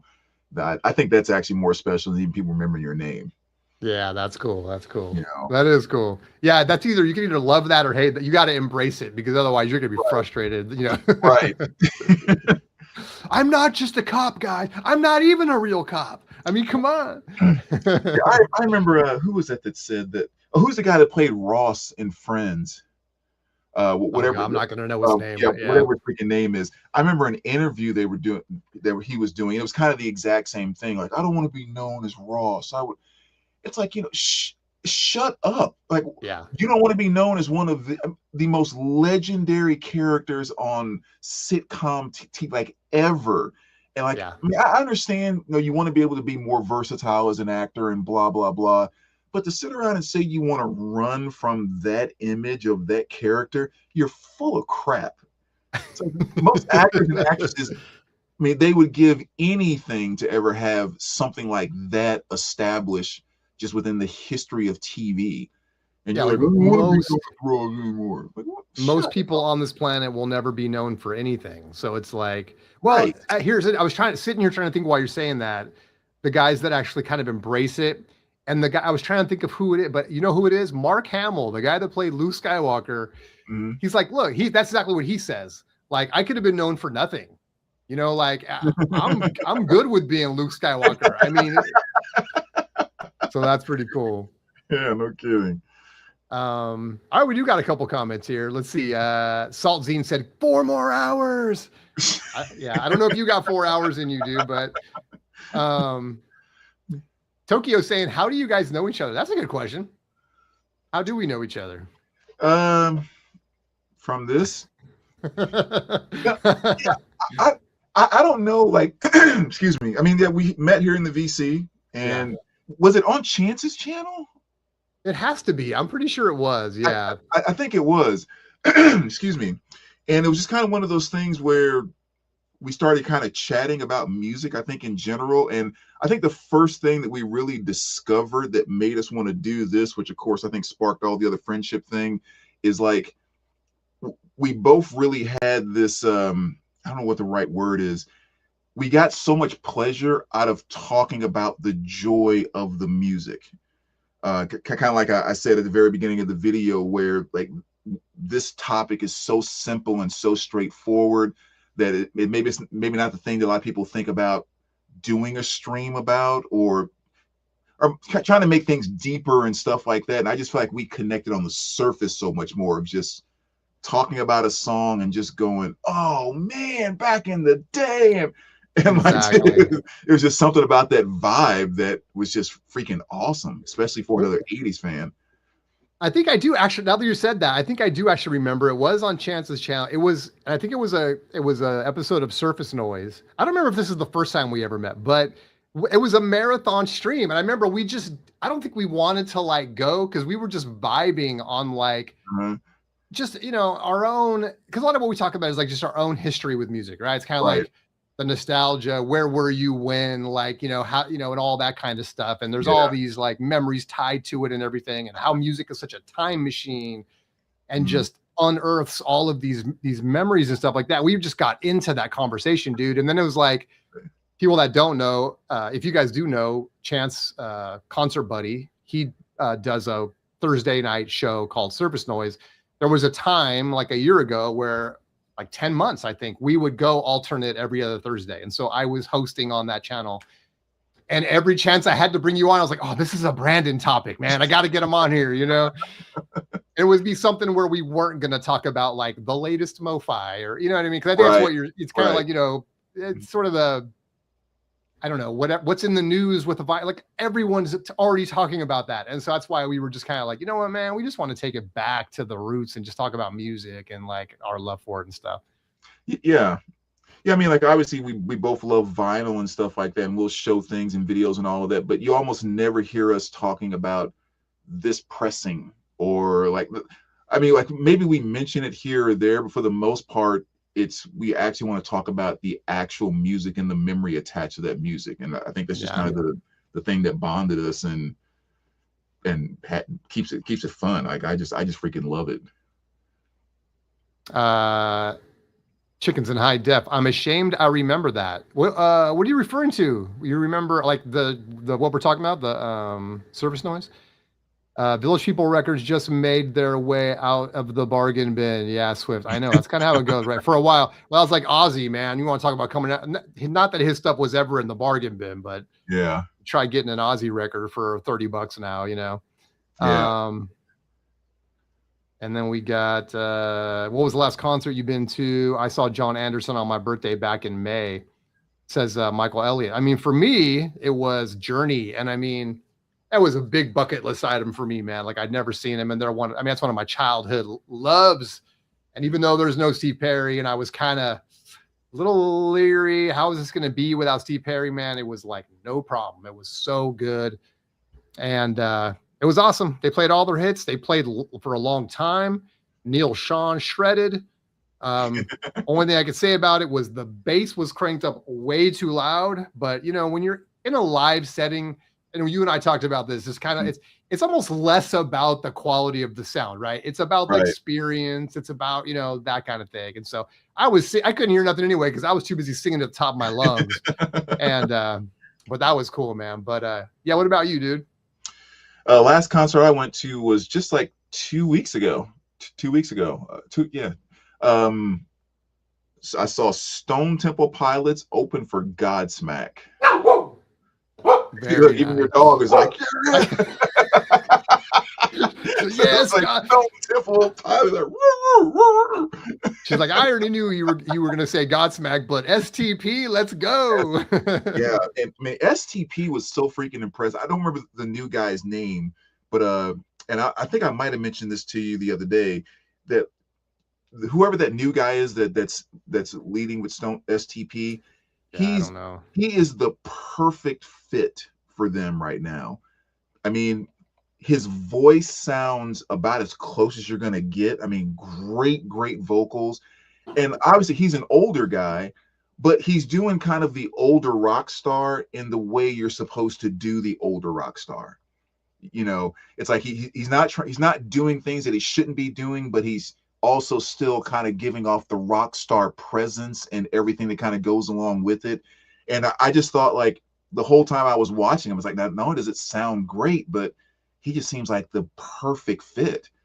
And I mean, and they came out and played all their hits and played core kind of through. And I thought it was so cool too, because the sun was still up a little bit when they first came out, and they just kind of walked out. It was no big curtain drop or anything. And people are standing and cheering all of that. And then he pulls from behind his back, he pulls the megaphone and just does the I am. You're like, oh my God. And man, when it freaking dropped that, you're like, these dudes are freaking killing it in here. These old guys are rocking the hell out of this house. But yeah, that was, I mean, kind of rambling on so much about it because I enjoyed it so much. But yeah, STP for the first time, and I think my 19th or 20th time seeing Godsmack. Dang, dude, they got to give you some kind of a badge or something for that. There was one other thing that was kind of cool too, if I can mention it really quick, because I thought Godsmack was done because their lead guitarist and my favorite drummer ended up leaving, but then they got the drummer from, I think, is it Opeth? Did he drum with them? Or is it something like that? And the guitar player is actually a guy that's from here in St. Louis. A younger kid. And so it was really cool with, you know, when they kind of announced, you know, the players during the middle of the show, and he kind of got that back home moment on the big stage, which was really kind of cool to experience. You know, he kind of teared up a little bit, and, you know, people that saw him play so many times down a couple little bars in this certain area, and like now they're seeing him on the mega stage at the amphitheater with a band the size of Godsmack, and just seeing him back in front of his hometown catching that love was a really, really awesome moment. Like, it's like, that's dude, so cool. Wish I could have one of those, because that's cool right there. So the internet says former Dream Theater and Extreme drummer Mike Mangini. That's it, not Opeth. And I'm stupid. Chicken said, David Schwimmer, I'm ashamed I remember that. And I missed the whole David Schwimmer parties. And he's correcting, like, no, that's what I was talking about. And he's like, I'm ashamed I remember that. So, okay, that makes sense. I didn't even get that. I didn't even know that was his name. Like, I remember, I'm not even going to remember. Never mind. I'm not even going to go there because I don't remember. I should remember some of their names and I can't remember right now. So pull my brain into the whole Friends world. Yeah. Let's see what else we got. Dr. Johnny Fever just saw Godsmack and Rush. Yeah, I knew Rush was touring, dude. I know. Are they on the same bill? Oh, you mean it's two different separate shows? Yeah, maybe it was separate. Yeah. I was gonna say. Oh man, cool. I know. I've been seeing all the promo for Rush, and I'm just like, I like to see him, but there's probably no way I'm going to drop whatever the tickets would be if they come in my area. I'm just not gonna. I can't do it. Yeah, I'm kind of a one concert a year. You know, that's kind of my allowance. It's sort of like, I'm done for the year already. As I saw Journey, was like, all right. It wasn't just the concert tickets. By the time you buy all the swag, and all Right. that, I think I got like 3 shirts, or I think like 4. Might have got 4. I had to get the hoodie. I had to get the 3/4 sleeve. I got the tee. Yeah. Anyway, Swifty says, haven't been to a concert in a while. Going to see Maiden and Rush. So wait, okay. So are they touring together? Is it Maiden and Rush? No, I don't think so. But I know they're so far. We got Godsmack and Rush and Maiden or Rush like spoken in the same sentence. Yeah. So I don't know what's going on there. Are because I really don't know who's playing with Rush. I just heard they were touring. That next weekend, I am going to see this really cool band. I'm sure people have probably heard of them, called the Iron Maidens with an S.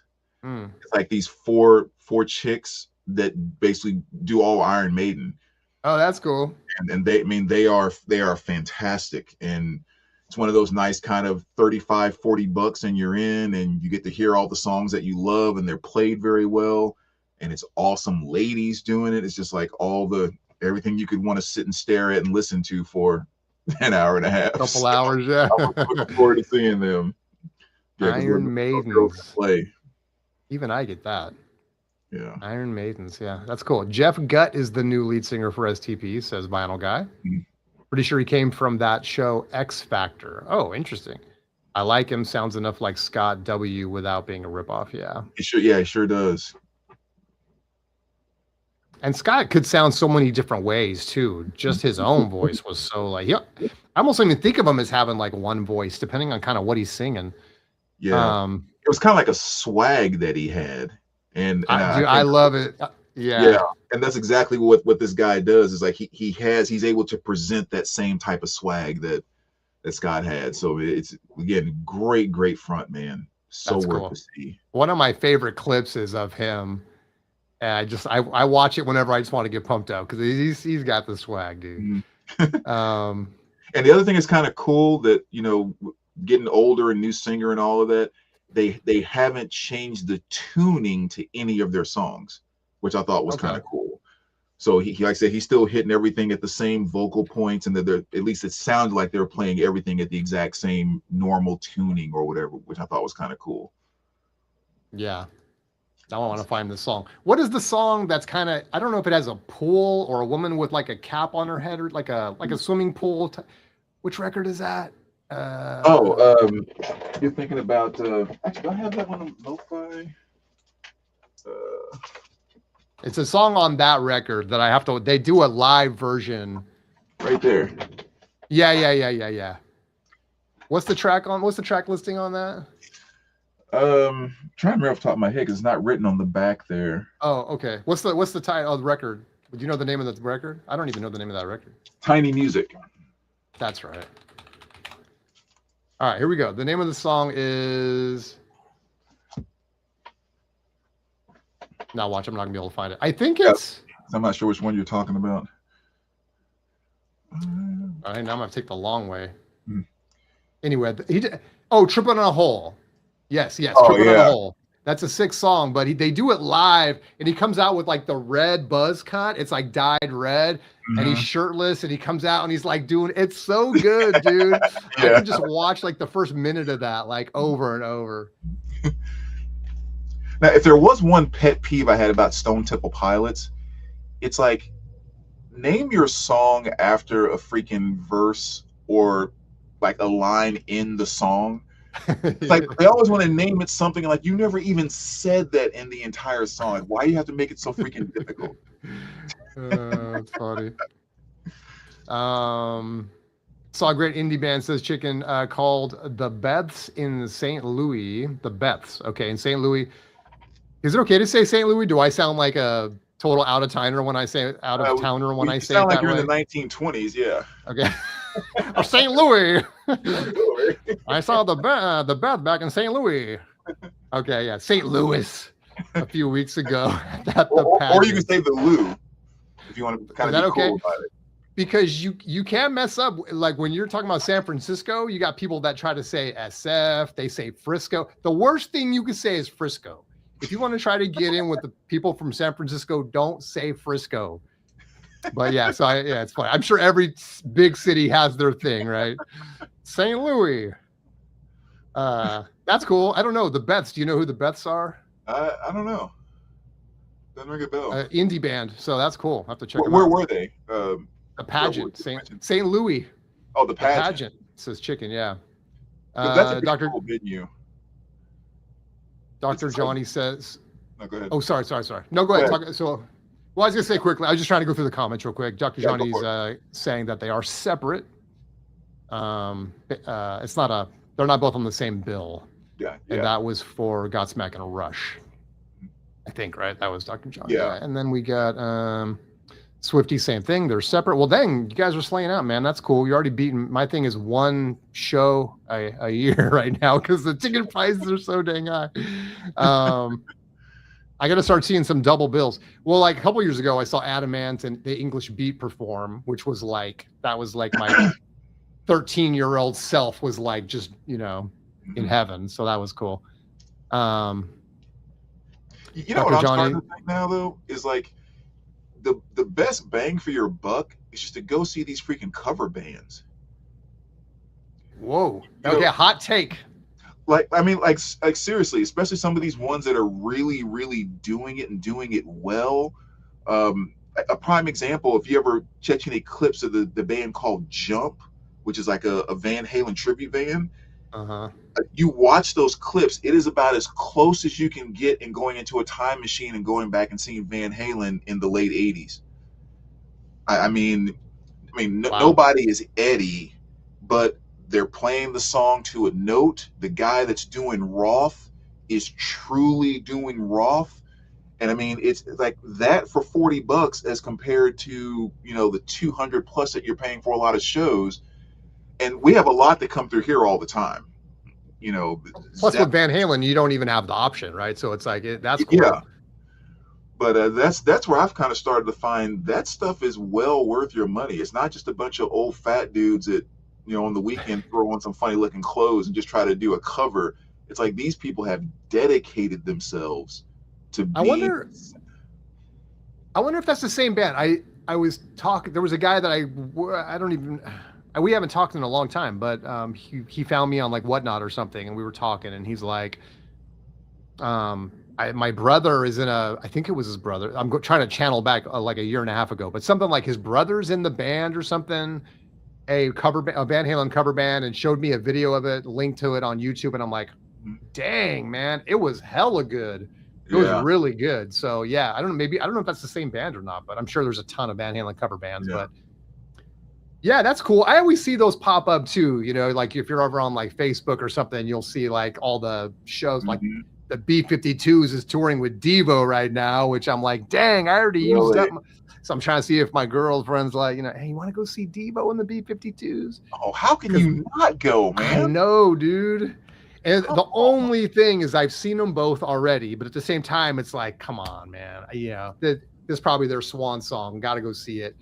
But yeah, those I see a lot of those because we're the Portland area, Portland, Oregon. So there's a lot of cover bands and stuff. And so yeah, man, maybe that does sound like a good time out. Might check that out. Man, you got to go see that. I know.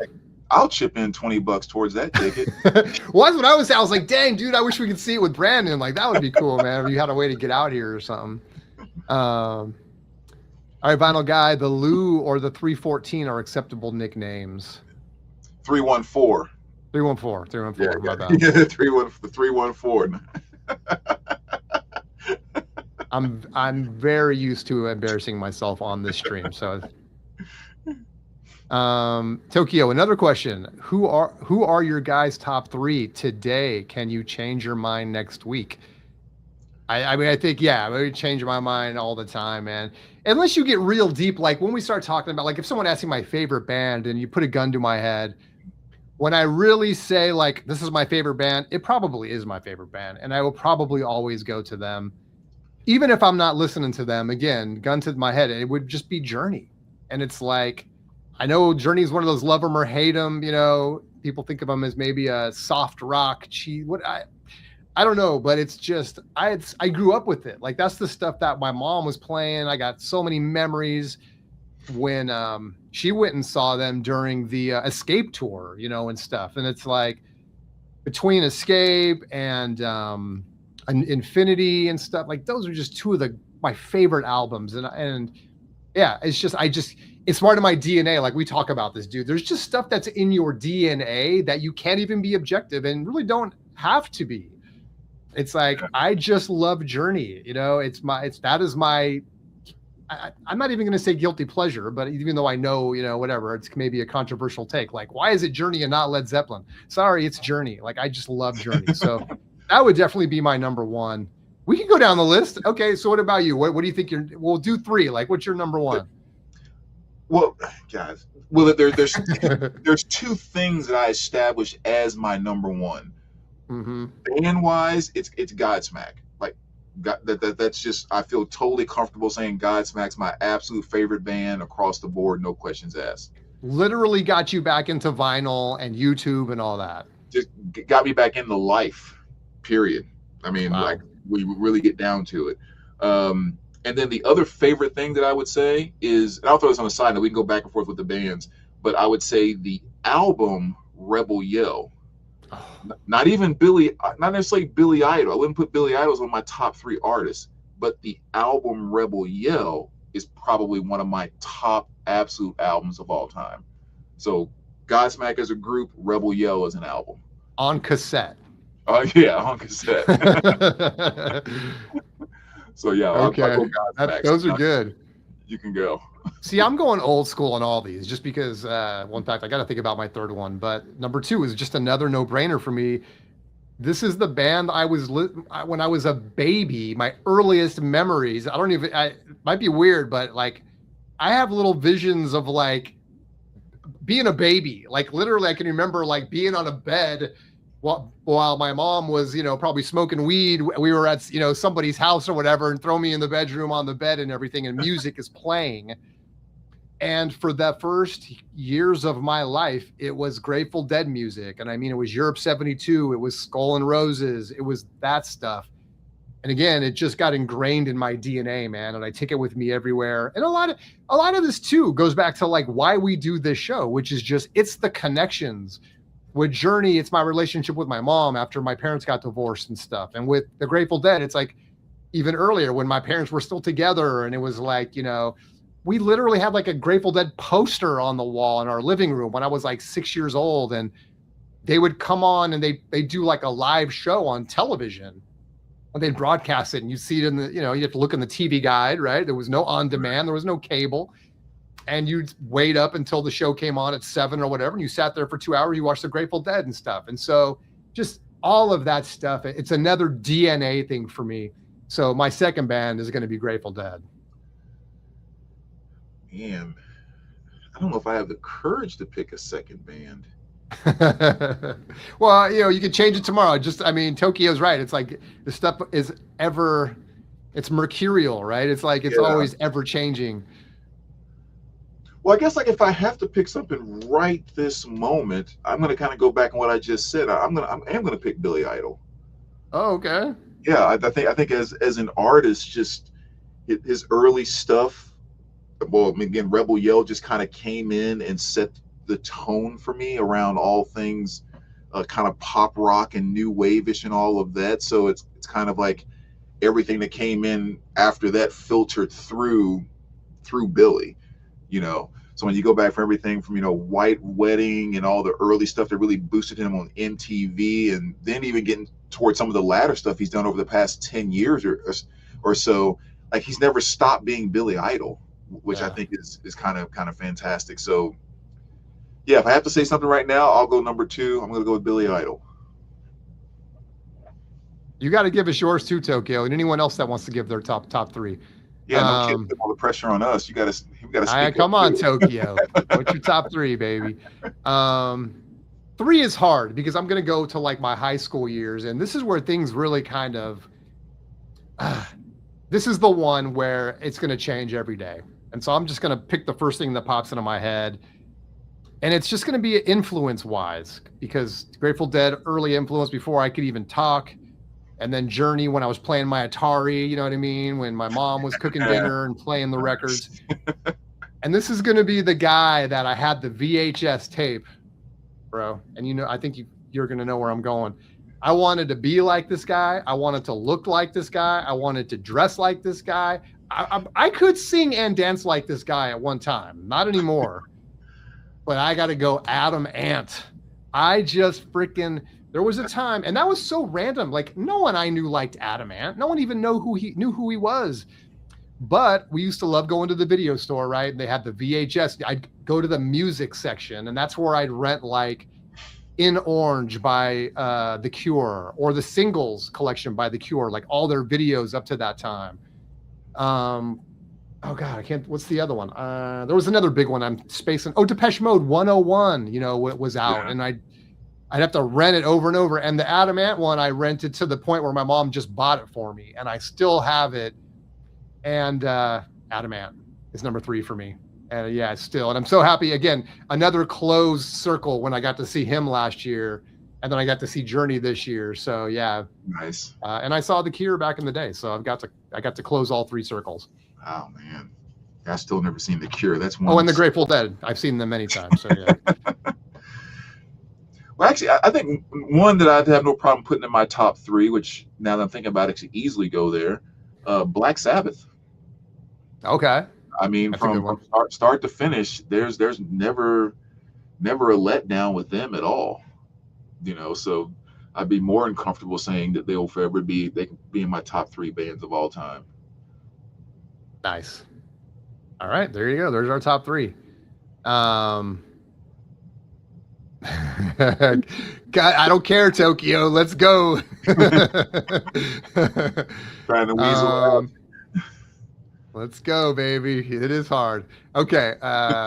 That's most of the stuff we do on the channel is hard, right? It's like we do something, it's like top 10, right? We're always like, how do we rate? We're trying to rank top 10s and stuff. It's like impossible. Yeah. Dr. Johnny, what was your gateway? Oops, it just jumped up. And we got a bunch to get to. I'm going to get to everybody. What was your gateway record that started it all? When you say it all, just love for music, I guess. Yeah. I don't know. I want to say we kind of talked about too. That if I was going to guess yours, I think we talked about them, but I don't know. I think I was going to say. What if we do it this way? Because like you like genres, like you like jazz, you like new wave. Maybe give your answer for like what was the jazz album that really got you going? What was the new wave album that really got you going? Yeah, maybe hip hop or whatever. Maybe do it like that. Yeah, if we're going like where, you know, I became autonomous or whatever you want to say, where I started like discovering my own stuff. And, you know, early stuff would have been like, it's so hard. It's so hard. I mean, I talk about it all the time, dude. I mean, the B-52's Whammy is a record that just stands out. I feel like I was really into anybody that listened to alternative, and there was a lot of us, you know, back in the day. I was all, you know, friends. My girlfriend got me into a lot of this stuff, but it was the Smiths, it was the Cure, Depeche Mode, you know, all the, and I don't know. And I'm not saying I liked the deep cuts, but I liked the other stuff that maybe some people thought was cheesier. So Whammy, B-52s was a big one for me, but it was kind of a lot. It happened all at the same time during that time where it was just, I listened to all that stuff. Any new wave, modern rock, whatever you want to call it, man. I was all about it. That was my thing. And didn't even, so maybe as a genre, you'd have to say that because I wasn't into like rock or metal or anything. It was very random stuff where it was either new wave or it was just a random punk stuff or something here and there. But I didn't listen to Metallica. I didn't listen to like, you know, Iron Maiden. I didn't listen to like any of that stuff until later. So anyway, that's that. Yeah. Okay. So you want to pick a 80s record, I guess, that got you started? Yeah. Like when I think about the different things that got me started, when I'm thinking specific, like genres, you know, I love jazz, and I know the first thing to open me up to jazz technically was Kenny G Live. What was the first album that was a jazz oriented album that made me think that's cool and I want a copy of that. Yeah. I think as far as like actual jazz albums, it's a John Coltrane's Love Supreme. I still remember the day when I first heard that album, and like, I got to start buying jazz albums because this is freaking awesome. That's I'm cool. kind of the new wave pop side, as I was just kind of mentioning. Rebel Yell by Billy Idol is definitely the album. And then also, well, actually, Twisted Sister, Stay Hungry. I think those two albums were really kind of the gateway. Although technically, if you're not talking about albums, maybe I'll just go to songs.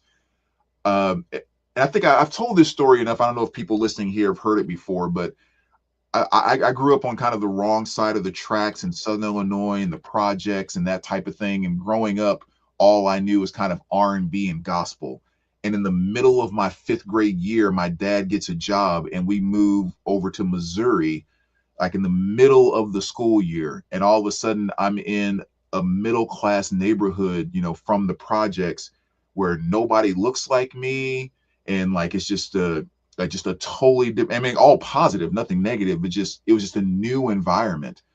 And so I get a couple of new friends right off the bat. And this one guy named Matt asked me, "Hey, are you into music?" I'm like, "Yeah, I like music." And I name off a couple of groups. And he's like, "Have you ever heard of like Led Zeppelin or The Who?" And I'm like, Led what? Like, what are you talking about?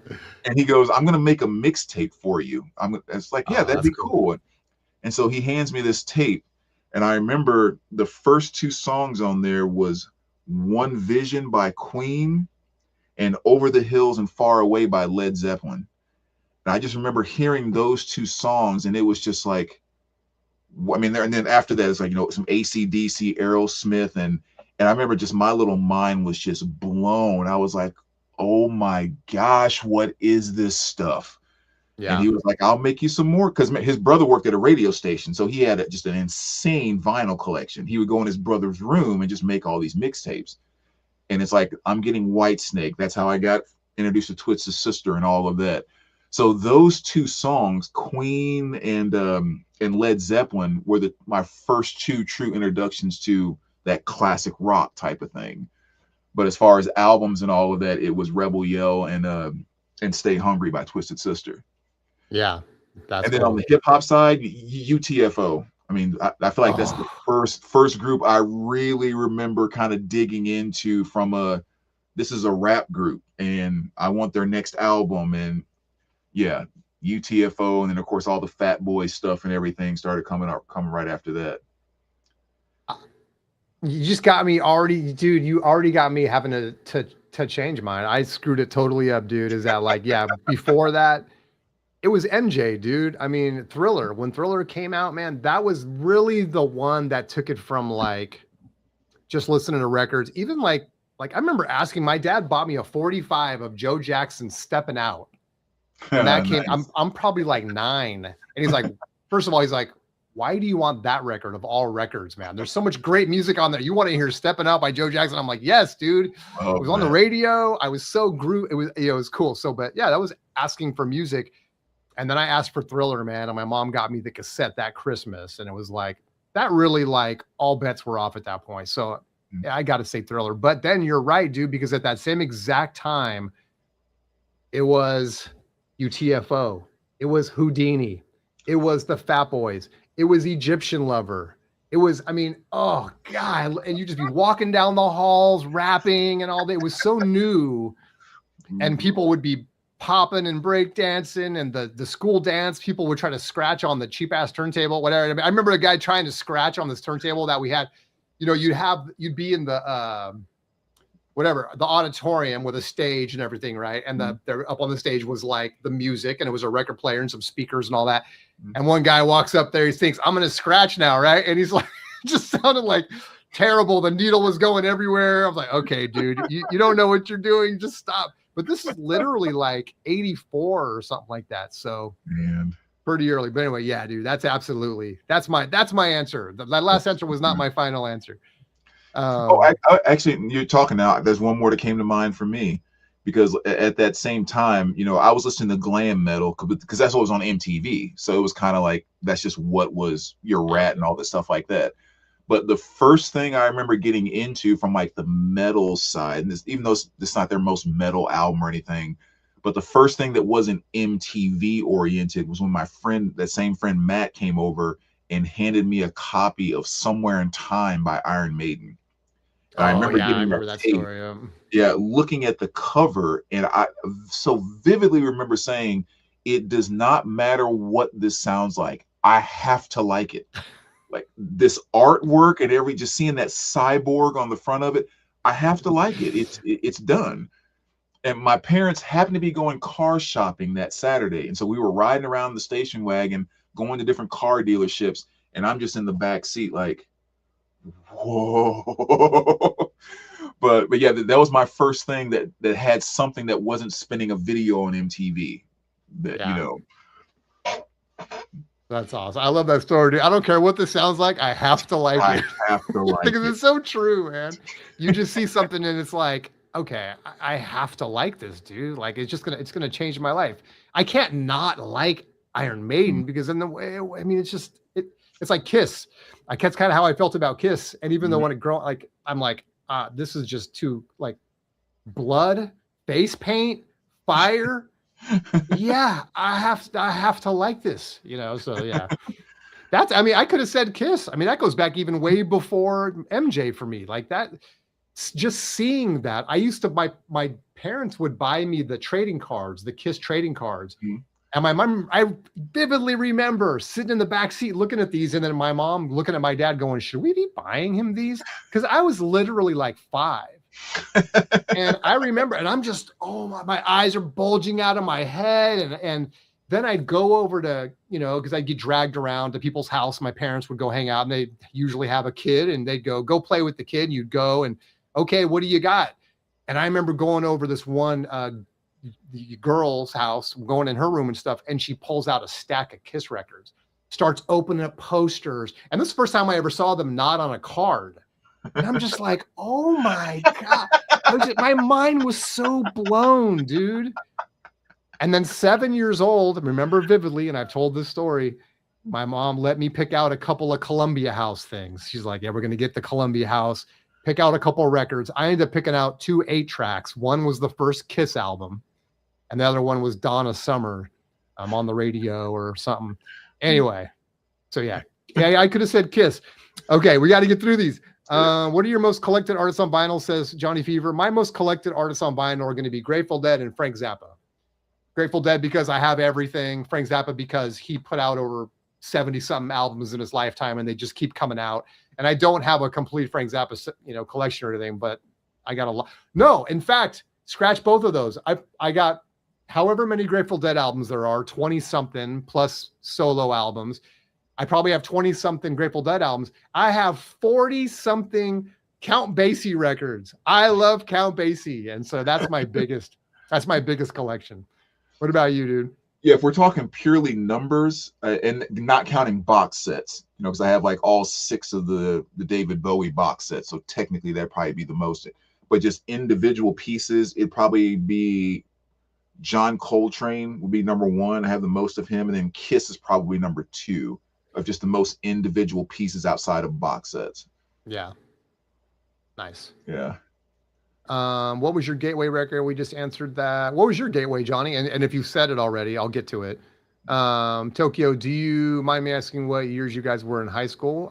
We're both the same age. I mean, high school years would have been mid 80s to 1990 or 90. I graduated 90. I think you're 91. Yeah, I graduated 91. If I remember. So yeah, that was our era.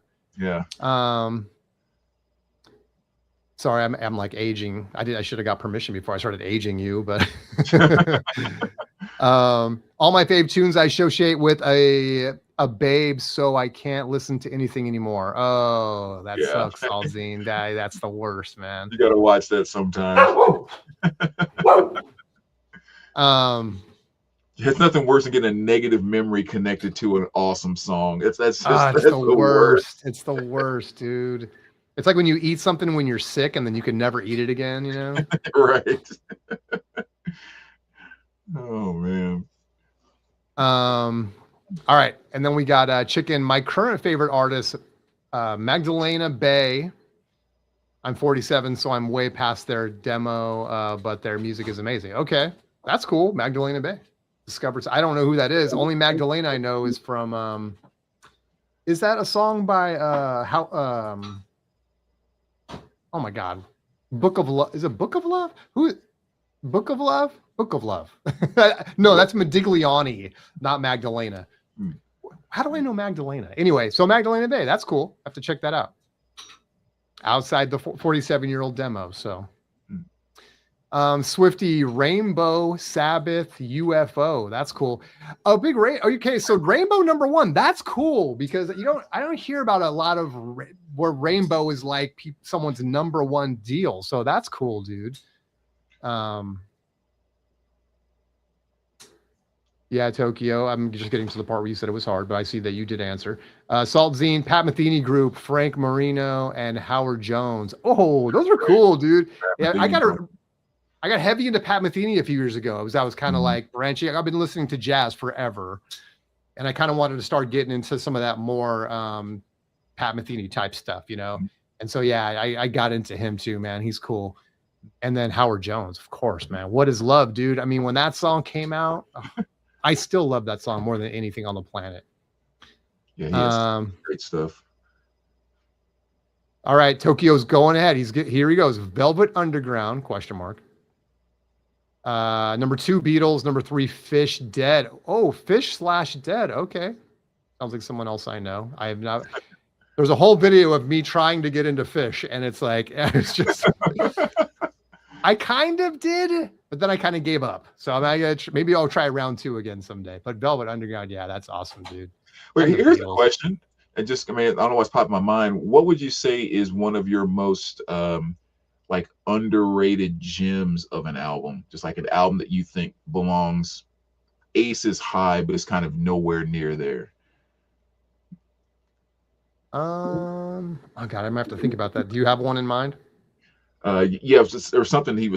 Someone asked a question a minute ago, and it made that question pop in my head. But yeah, I definitely have one in mind. Go for it.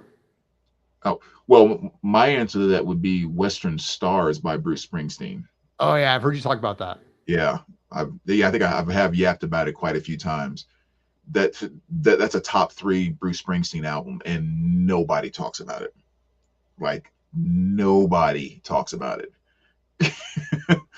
I mean, every time I see you hold that up, I'm like, I have to listen to this, and I still haven't. Yeah, just such it. I mean, just like the title track, such a it's one of those things that we were talking about before, like when you experience something, then you go back and listen to the music, and then like there's like the connection, like in a different place. I remember when the album first came out, and I saw the album cover, and it just has like that black horse in the desert, like yeah, and it was like. That is the stupid, like, what is that? Like, who chose that album artwork? You listen and take that album in, you could not have picked a better picture to capture what this album is about.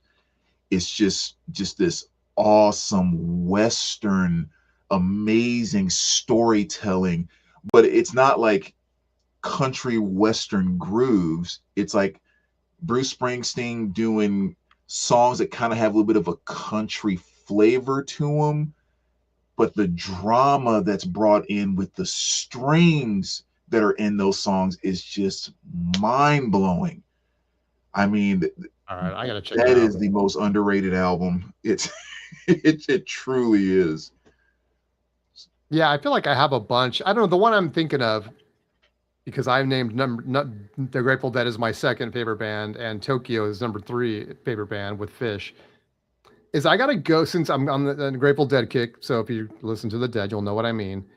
Probably their least favorite album is "Go to Heaven," and it has, if you look at the cover, like you said, it's like come on, dude. It's like them just standing there. It's all white, they're all dressed up and stuff. It's like no other cover looks like that, especially the early stuff with skulls and just really cool paintings and everything and stuff. But I think that's such a good album.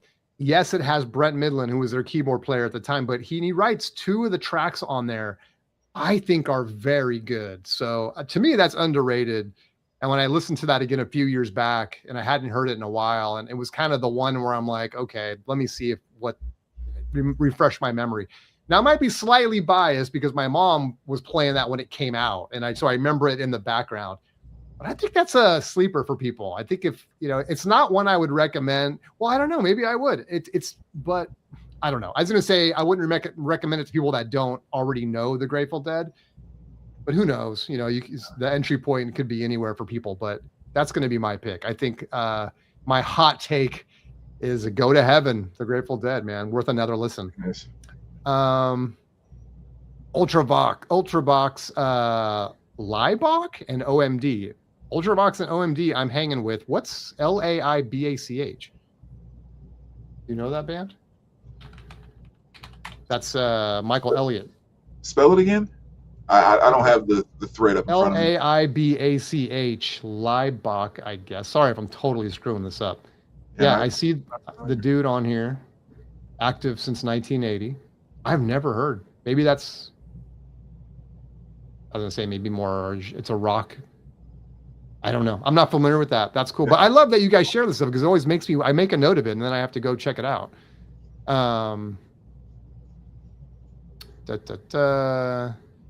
Started the vinyl rabbit hole, Dr. Johnny Fever. Michael Elliott. Gateway that started it all for me was Roxy Music's Stranded.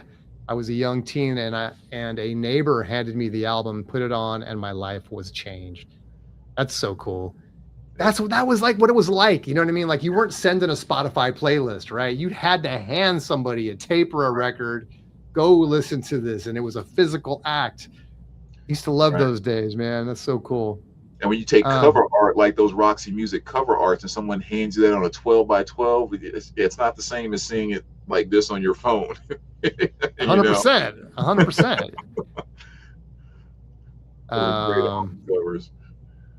Roxanne, UTFO. Yes, absolutely, dude. I'm the real. And that was the first diss track, too. Maybe people don't know. The whole Roxanne diss thing went back and forth and all that stuff. When people weren't actually shooting people over diss tracks. Right. It was I had a friend make me a mixtape and UTFO was on it. I grew up in New Orleans East as the token white kid in my school. Huge zap ahead. Yes, Tokyo. Absolutely. Swifty, only if there was an app that showed most collected artists in your collection. Dr. Johnny, my gateway record without parental influence was Van Halen 84. Yes. Yeah. That was probably my gateway to 80s rock and like kind of going into, listening to harder stuff and everything was 84. And I told the story, dude. I was in summer school. I remember it. 6th grade, I think, summer school. Was it 6th grade? So I think it was around there. And we had to do like, it was like the last day or something of summer school. We were doing something fun and we had a camcorder, a VHS camcorder, and we all had to like make a commercial. So we all broke into teams and we came up with a little commercial we were going to make. And ours was like, we're going to do a Twix commercial or something. It was stupid. Anyway, I was like, I couldn't think of anything. And these two kids were like, did a radio station. And so they set it all up, man. They set the table up. They had the boom box. They had 1984. And first time I'd ever heard it, they're like, hey guys, welcome back to blah, blah, blah. Next week up, we got Van Halen with the song Panama. And they hit play and it was dun, dun. I was like, oh my, it was like, my hair was going back. And I mean, dude. So yeah, dude, I got a special place in my heart for 1984. So good. You know what might be a fun video to do sometime is like I don't know, we can call it like the path or something like that. Like when you have a band like Van Halen, where did you get in, and then where did the path go from that? Like would someone say I came in at 84 and then I went back and got Van Halen 1, 2, and then I went to 5150 and. What was your path of getting through all those albums by that band? That's a good one. Yeah, that'd be kind of fun to talk about because I think most of us have kind of different paths of when we jumped in. Yeah, I always think about my path with Frank Zappa because it's very specific. I can save it for that video, I guess, or a little teaser. Let me fix that. That means I've been on too long. Hang on. Reboot the camera. There we go. Um, Thoughts on the Dead's disco record, Shakedown Street, top 3 Dead studio records for me. Oh, okay. Yeah, I mean, I like Shakedown Street. I mean, it's probably not. I don't know if I. That's the thing. Well, like a lot of Deadheads, I would say I'm probably a live guy first. I mean, I love Live Dead. I think I love Live Dead more than a lot of people. But also Skull and Roses and Europe '72. I wasn't gonna say. I didn't mean Live Dead. I meant Dead Set. So that's another live one. Like those 4 records. That's like if that's all the Grateful Dead you ever heard, it's so great. But I'm also not a hater of the studio albums like a lot of people are. And as a non-hater of the studio albums, I also am not like automatically going to American Beauty and Working Man's Dead. So I love that you went to this is deep cuts now, guys. We're talking deep Grateful Dead head right now. So the fact that you picked Shakedown, I respect that. I love it, dude. I'm also a big lover of Blues for Allah, you know, with the exception of like the last track. I think side 1 is awesome. But yeah, you know, I love all their stuff, to be honest with you. Even that one, even I think Terrapin Station is another one that a lot of people got into at that time with that long track. Where people love it or hate it, you know, because they got the strings came in that the Grateful Dead did not approve and all that stuff on that Terrapin album. But I don't care, man. I think it's cool. That's the way we got it. And so, yeah, great stuff. Okay. Enough Grateful Dead. Everyone else is like hating us right now because I'm talking about the Grateful Dead. What else? Panama Rules. Yes, absolutely. Beatles, then Kiss, then punk, then new wave, then hip hop, rap, then indie rock, says Grasshopper. I love it, dude. Yeah, that was kind of like the path back then, man. It was like, I'm so glad, even though I grew up on the West Coast, that we got all that great hip hop and rap and stuff at the time, you know. And it was, I remember practically the day that the Beastie Boys came out with Ill Communication, License to Ill. And it was just like, oh man, it just changed my life. And then, you know, we talked earlier about like My Adidas, you know, and then Run DMC and LL, like, I mean, all that stuff. It was all one thing too. Like when you're 10, 12, 13, I'm not thinking about like anything. I'm just listening to, it's Houdini and the Fat Boys in one hand, and it's MJ and, you know, Prince in the other hand, and it's, you know, Fleetwood Mac and Journey in the other hand, and it's all just the same, and put it all in my bucket. I want it all, you know? Yeah. I think that was the one thing about my experience. I mean, my high school was like over 3,000 kids. It was a huge high school. And I played sports and everything. And so what kind of ended up happening is I had these very, very distinct group of friends in different groups that never crossed paths. Like there's people I could say, I've been friends with this person like on a regular basis for 3 years now. And these friends over here have no idea I even know them. And I think a lot of it just kind of fell with, you know, with the pieces of interest that I had with that group, I went with them. So when I'm with my basketball team, it's all hip hop, rap, the whole nine. When I'm hanging out with my buddy Matt and John, it's all, you know, Van Halen, Black Sabbath, all of that. You know, my buddy John, he was one that was kind of into, like, he liked all that good stuff too, but he was also kind of the, you know, the I don't know what kind of stuff would I say, like Faith No More and things like that is stuff that he was really kind of into. Then I had my nerdy friends that were more kind of just about the new wave and more popular stuff. So the more time I spent with them, just doing the things I did with them, you know, just being on the basketball trip with them, or just outside riding bikes with them, or just putting together model cars with this group. There was, like I said, anybody's room you were in, or house you were in, there was always music playing. And it's just like when you know you're going over to this person's house, this is what we're going to rock to today. But without knowing it at the time, I was getting exposed to so many different types of music that became very, very meaningful. And then you had MTV, and that was a whole nother influence, right? Yeah. Because even when I go back and think about it, and I think this is one place that doesn't get enough credit, the Cosby Show. I mean, everybody and their mom watched that, right? Yeah.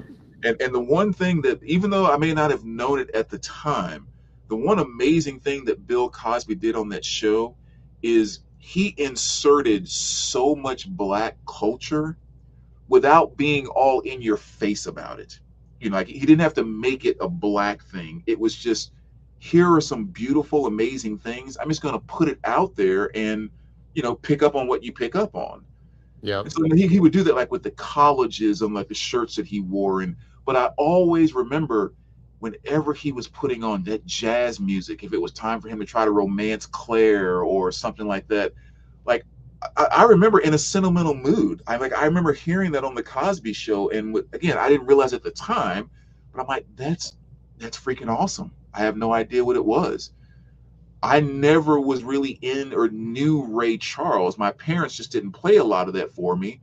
But then, you know, you have the anniversary episode where they dance to "Nighttime Is the Right Time," and so it's just like there was even those elements where you're being introduced to something that none of my other friends were. Like my hard rock friends weren't playing jazz, but Bill Cosby is showing me jazz, and I'm hearing about Tailwind Turner and Coltrane and Basie and all of this stuff, and Dizzy Gillespie made appearances on there. I had no idea how that stuff was being programmed inside of me then. Yeah. So it was just so much exposure, even with the lack of communication, like without having the smartphones and all of that. It was the radio, the TV, your friends, MTV. It's like just the right amount to get all of this stuff and take it all in. Yeah, I mean, I was fortunate too. Like, if you just talk about the culture, we just talked about like TV and stuff.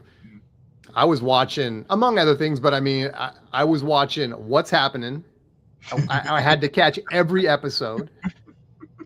You just said it, Cosby Show and stuff. But the one I really remember, because I was a little bit older now, we're talking about 91, I think, when it came in, but Fresh Prince of Bel-Air, dude. It's crazy. I just watched an episode, season 3, episode 1. It's my favorite episode.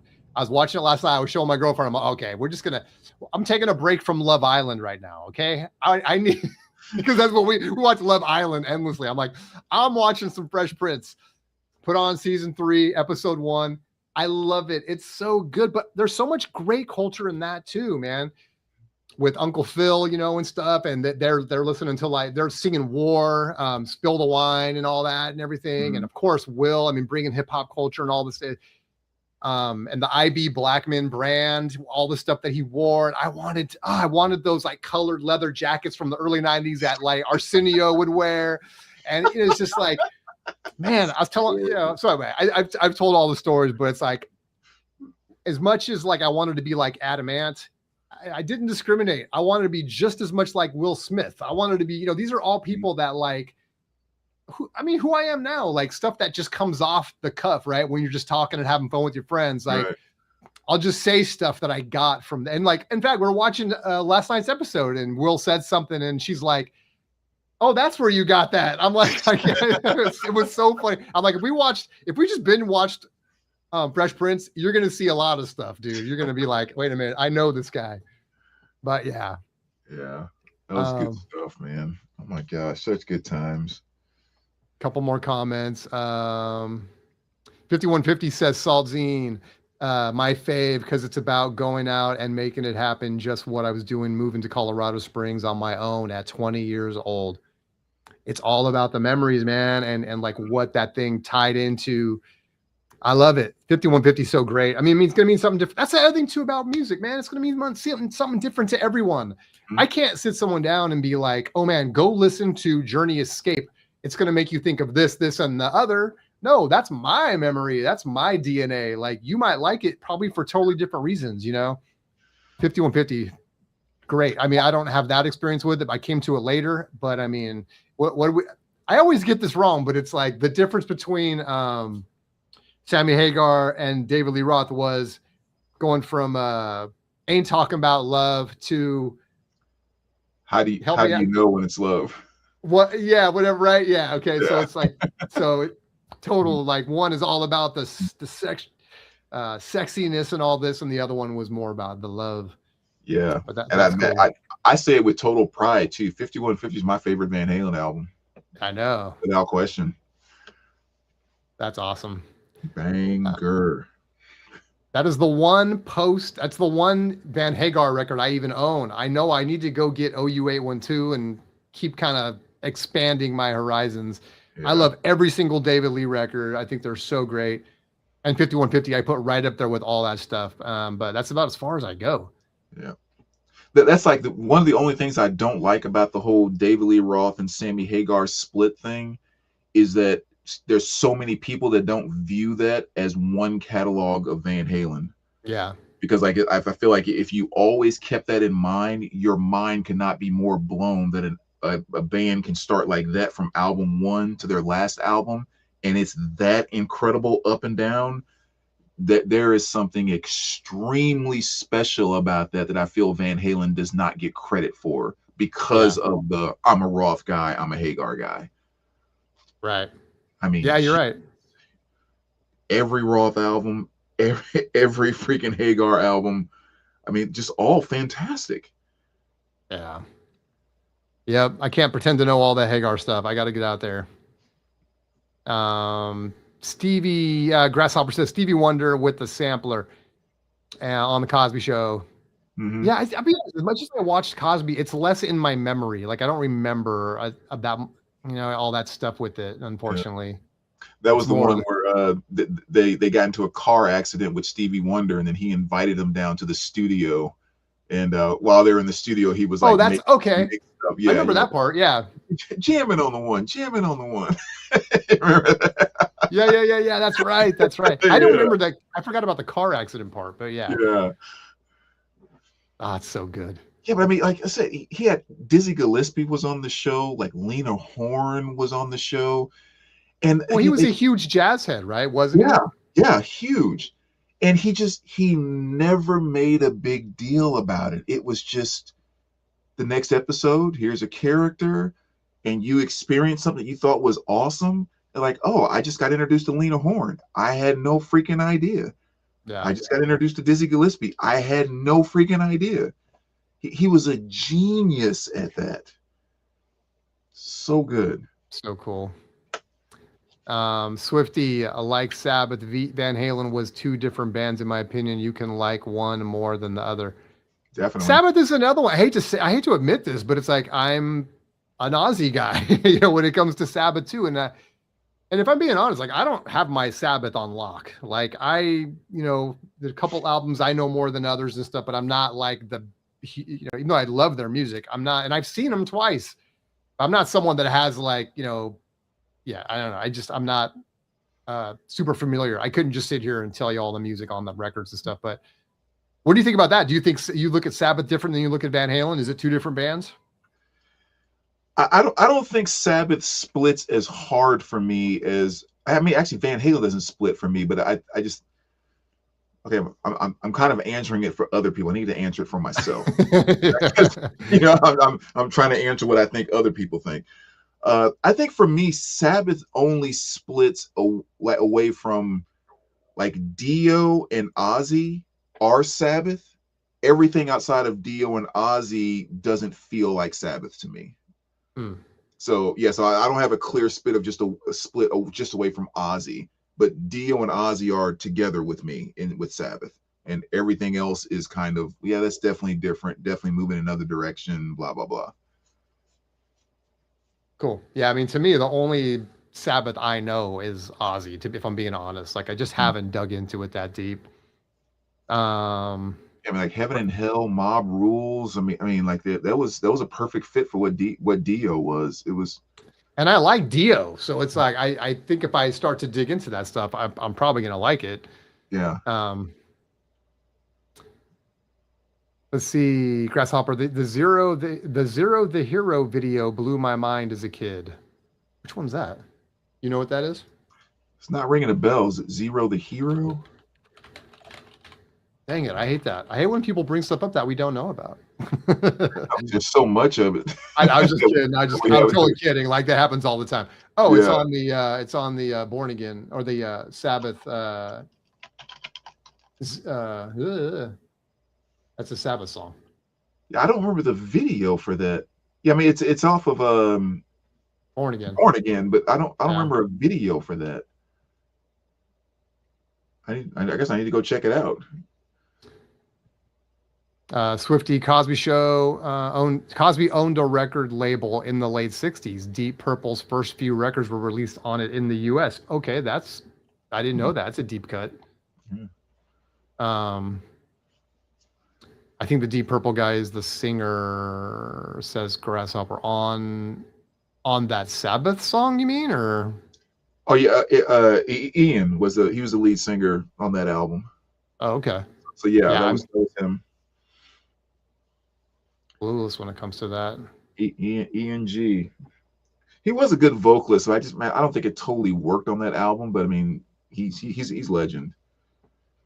It's so hard, man, because it's like Ozzy has such a definitive sound. You know what I mean? It's like, to me, it's hard for me to like take that away. But I mean, you know, it's just like with Journey. The thing they did with Journey was they just brought a guy in that sounds like Steve Perry. Right. You know, they didn't even try to hide it. It's like, we need a guy that can sing these songs and he got to sound like Steve Perry, and he does. But then like Van Halen, I don't know. I think there are qualities to David Lee and Haggard that are similar. Like they're in the same, it seems like to me like they're kind of in the same range and all of that stuff.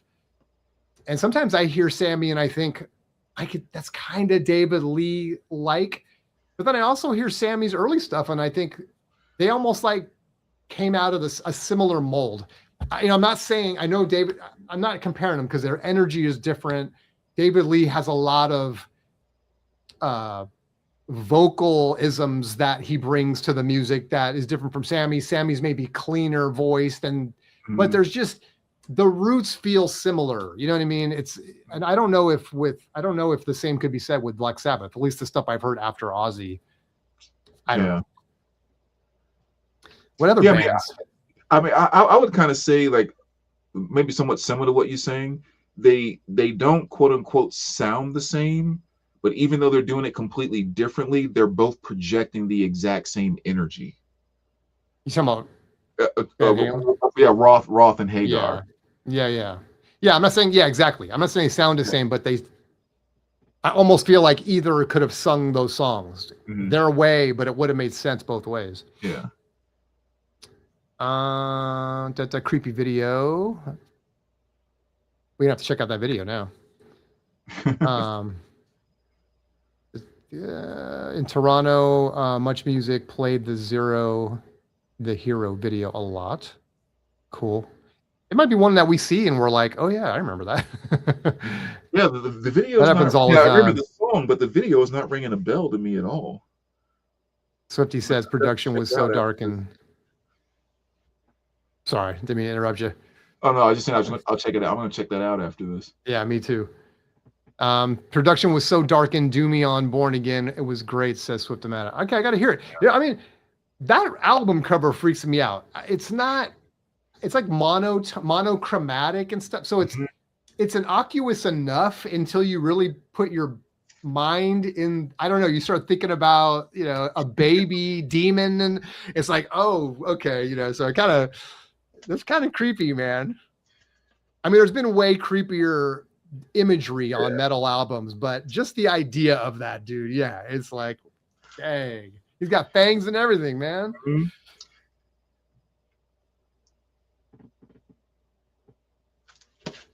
I mean, in 1984, the kid was just smoking a cigarette. He didn't have fangs. Come on now, DLR was top 5 frontman. Sammy was not.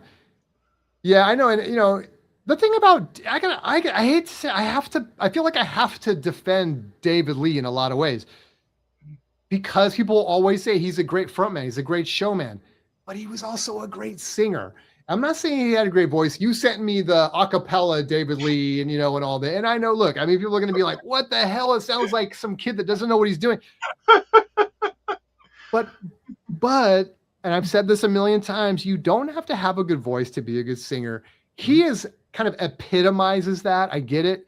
And when you put him together with the rest of the band, it just works, man. It just works with the high pitch. Wow. And the this and that. And he has a voice for rock and roll, man. And that's what's cool about it. Some guys just have that rock and roll voice. And I don't know if there's a more 80s rock and roll voice than David Lee, in my opinion. And I don't know, man. I just think it's so, and Panama is maybe a perfect example of that. Yeah. Anyway. Yeah, the way I've always described that is like what a great singer will do is they will serve the song. It's Yeah. like that's what a great singer does. Because you can have guys that have amazing voices or girls have amazing voices. Song does nothing for you. It's completely unimpressive. But if there's anything that Roth did to perfection, it was I know how to give this song and present this song exactly what it needs to take on all that is rock and roll. And I'm not sure anyone's really done it better than him when it just comes to that. Yeah, just pure. Yeah, just really just sounds like he's inventing it as he goes, man. It's like those first few like Van Halen albums are just like, damn. It's like how I feel about the first few Led Zeppelin albums. It's funny too, and I don't know, this could be another video for another day too, but if you're really good, have a good ear, which I know a lot of us do, you can start to hear subtle changes in singers' voices where they've almost began wearing their voice out already. Oh, yeah. To me, Steve Perry and Journey, when you listen to like Infinity, his first album with Journey, it is phenomenal. Steve Perry's voice on Infinity is the voice that people that love Steve Perry remember. You can already start to hear a 5% degradation maybe on Escape. And then as we get to like Raised on Radio, I hear it. He's already struggling. His voice has changed a little bit. So when you hear that, those first couple, same thing with Led Zeppelin, man. It's like when you hear Robert Plant, it's like those first Led Zeppelin albums, dude. He's just pulling out all the stops. His voice is crazy. He's just shredding his vocal cords.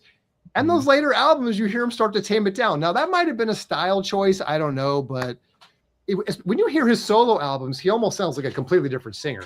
You don't hear him going to like those early Led Zeppelin the way his style was then. So anyway, just an observation. I think a lot of those guys too, especially like coming out of the 70s and stuff like that, I don't think it was as serious about like the vocal coaches exercising and warming up your voice. Like I don't think that stuff was as, maybe kind of started getting to maybe late 80s, going into the 90s. Some rock bands started taking that a little more serious. Like Hetfield from Metallica is kind of a great example.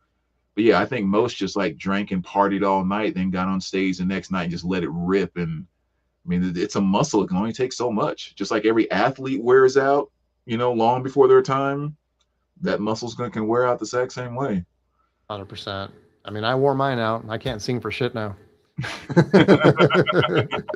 And I was holding my own with Daryl Hall back in the day, George Michael. I mean, anyway. All right. Well, hell, man, we keep spinning into new conversations. This has been fun, but I probably should wrap it up, man. I know it's late for you, so. Yeah, that was fun, man. Another good one. Fun. Yeah, that was good stuff, man. Appreciate you guys. Thanks so much for being here. Yeah, go download the Spinz app. It's free. If you have an iPhone, go check it out. I think it's pretty cool. It really just tries to answer that, create a solution for collecting vinyl. And there's a lot of fun stuff about it. And now there's a tutorial and stuff that'll step you through. So it's just a lot of cool stuff. I practice singing to the third stage, says Salzine. Dang it. How come I don't get that? What did it say? I didn't quite make that up. I practice singing to third stage. Oh, Boston third stage? Is that what it is? Okay. Third stage, yeah. Yeah, those Boston albums are easy. I feel like every time I keep having to ask people to like explain themselves, and it's just because I'm stupid. I'm sorry. Anyway, guys, thanks so much for being here. Appreciate you guys. We're definitely going to catch you next week, Tuesday or Wednesday. Appreciate you guys being flexible with us, man. I know we have other stuff going on, so we're really trying to get out here every week, though, and be out here on Tuesday or Wednesday. So Boston, yep, you got it, third stage. That's right. Boston, another great one, another great singer, another great album. All right, guys. Thank you, Tokyo. Thank you, Salt, for being here. Swifty, thank you for being here. Everyone's here. Grasshopper, thank you. Everybody, don't be a stranger. Yeah, appreciate you guys. You guys rock. Sorry, I'm trying to scroll. Dr. Johnny, thank you for being here, man, all the time. Appreciate you. Michael Elliott, thanks for being in the house. I'm determined to try to mention everybody. Vinyl Guy, thank you so much. Love you guys. See you guys next week. Have a good one.